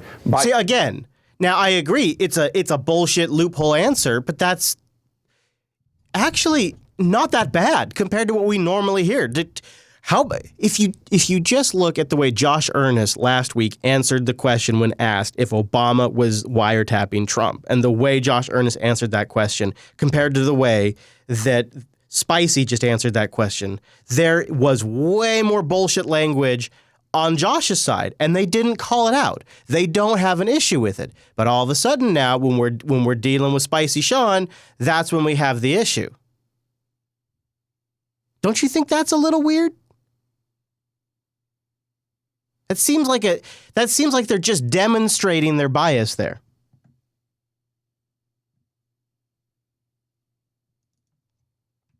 Deb Gorka, a deputy assistant to President Trump, is accusing President Obama of being behind recent leaks from the intelligence community. You say that no Obama staffers have been involved in leaks. Martha, what I can tell you is that the men and women of our intelligence community are patriots. And that's not an answer. These are professionals who have served presidents in both administrations, and they took an oath to protect this country and set aside their own political views, and that's what the men and women of our intelligence community do. So when Josh has that answer to that very direct question, Jake doesn't have an issue with it. But when Spicy Sean gives a sort of similar bullshit answer, which was way less bullshit, that's when Jake's got to hold truth to power? Doesn't make any sense. It doesn't add up. It shows a certain double standard, and they just undermine their own credibility. I'll give you another one. Excuse from them that doesn't make sense. You have to look for another reason. So she's talking about Trump's taxes. The reason why he hasn't given them out, it doesn't make sense. You have to look for another reason. Now, this is where you should begin to start proceeding very carefully. This is where cognitive dissonance, this is where our natural inclination to pattern match can start running astray. And this is where we can start to create our own types of illusions. Listen to the words that actually come out of this woman's mouth. Excuse from them that doesn't make sense. You have to look for another reason. All right, the stated explanation here makes no sense. What's the real explanation? Well, choose your own adventure. Choose your own adventure is the giveaway right there. Do you hear that? Choose your own adventure. Choose your own adventure. That means pick the story that fits best for your own narrative, is what she's really saying. What's the real explanation? Well, choose your own adventure. I'm going to demonstrate to you now how Rachel chooses her own adventure. Here's an example. This is a home that Donald Trump purchased in Palm Beach, Florida for just over $40 million in 2004. Less than 4 years later, a Russian oligarch paid him almost $100 million for that same house. Could Trump tax returns shed light on whether any reasonable outlay of expenses on Trump's part might explain why somebody would suddenly want to pay Donald Trump more than double what he paid for that property after only a few years at a time when housing prices in that area were dropping and not rising? And here is where the story begins. The illusion has been created.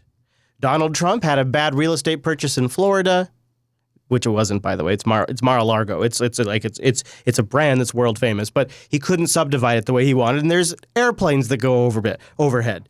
So he ends up selling it after he tried and failed to be able to subdivide it. He sells it to this Russian billionaire. This is the story Rachel is about to tell you. He sells it when he should have taken a loss, but yet somehow he sells it for a profit. Now, she'll say $100 million. It's actually $96 million. I have the links in the show notes, and it goes on.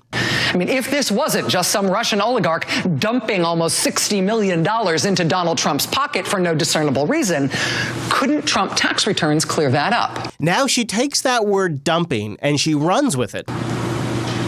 Wouldn't Trump's taxes show whatever reasonable real estate inflow and outflow might explain what otherwise really does look like a bizarre dump of tens of millions of dollars of Russian money into Donald Trump's coffers? She goes on for another 4 minutes connecting this funding by the Russians, an oligarch, to Trump. And that if we only had his taxes, it would reveal all of it. The problem is, you can look it up. In fact, I've already linked it all for you in the show notes. That man, that oligarch, that Russian oligarch, didn't buy the property himself. He was in the middle of an extremely nasty divorce. A trust set up in his name because he is a multi-billionaire bought that property. The man's never been there. The man's never lived there. In fact, it's not even clear because the divorce just wrapped up last year, and mind you, this was a multi-year divorce that happened during the purchase. He had no access to his own assets. The trust bought it for him, and now it may actually be owned by the wife. There's no conspiracy here. An extremely rich Russian who has money for days because he's in the oil business has a trust in his name which takes his money and buys famous, expensive assets like Mar-a-Lago in the United States. Mar-a-Lago? The scandal here is that the guy couldn't even get access to his own home that his trust bought. That's the scandal. But Rachel Maddow, because she's pattern matching, because she's choosing her own adventure here, Rachel Maddow makes this about dumping funds into Trump. Reasonable real estate inflow and outflow might explain what otherwise really does look like a bizarre dump of tens of millions of dollars of Russian money into Donald Trump's coffers. I'll tell you another scenario. Donald Trump makes a haphazard purchase of a very expensive property in Florida, struggles for years to get the local airport to redirect their airplanes so it's not so damn noisy, fails to do so, fails to secure subdividing of the property, then turns it around and sells it for way more than it's worth to a billionaire sucker who's not making the purchases himself, and guess what? Walks away making a great deal. So Rachel Maddow just showed that Trump was good at real estate, everybody, but she turns it into this Russian dumping conspiracy because she's pattern matching. That's the way it works.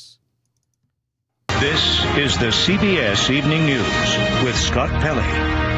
Today, we learned the length of the president's fuse, 28 days. It has been a busy day for presidential statements divorced from reality. Some of the problems Mr. Trump promised to solve last night don't actually exist. President Trump has been an inspiration to many, including many of his opponents. It seems like the common denominator of Mr. Trump's woes is the Constitution. Today, the president had another Twitter tantrum. Well, the president's real troubles, again today, were not with the media, but with the facts. This comes after a rough start to his presidency, a weekend of tweeting tantrums and falsehoods. President Trump drew an X today through the welcoming words of the nearby Statue of Liberty. As poignant as his salute to Ryan Owens was, Mr. Trump did not mention other Americans fighting overseas. Is it appropriate to ask whether the president is having difficulty with rationality? Oh, that's my favorite one right there.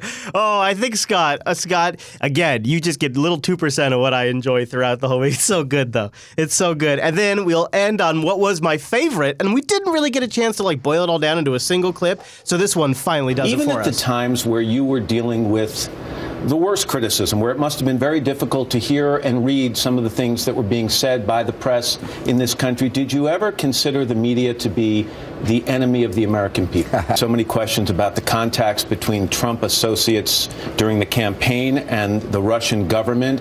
As a former president, would you like to see a special prosecutor appointed to look into this once and for all and give the American people answers? What we're hearing today about a Muslim ban. Do you think the president's position on this has been well thought out? By banning people from 7 predominantly Muslim countries from entering this country, do we make it easier or harder to fight the war on terrorism. Just want to make sure I understand. You for or against the ban? You're against the ban? You sat at the inauguration. You listened to President Trump's inaugural address, and he talked about American carnage. Yeah. And the fact that so much has gone wrong in this country and so much is wrong. Is that the America you see when you travel around this country? There's enormous division right now, and although President Trump has said he hopes to unify the country, have you in the first month seen him do or say anything that, in your opinion, would be an attempt to heal the wounds of the election? Well, first of all, there's only been 1 month in office, and so it's he's got 4 years. Secondly, I think you have to take the man for his word that he wants to unify the country, and we'll see whether he's able to do so. It's hard to unify the country, though, with the news media being so split up. When I was president, you mattered a lot more. Oh, let's do it one more time. Split up. When I was president, you mattered a lot more. That's got to be the best. Zing. Look at Matt's face, dude. Look at Matt's face. If you weren't the president, I'd punch you right now. I love it so much. All right. Thank you. Thank you to our supporters at patreon.com/unfilter. I love you. I love you too. Thanks for supporting us. We'll see you back here next week. See you guys. Bye now. Bye.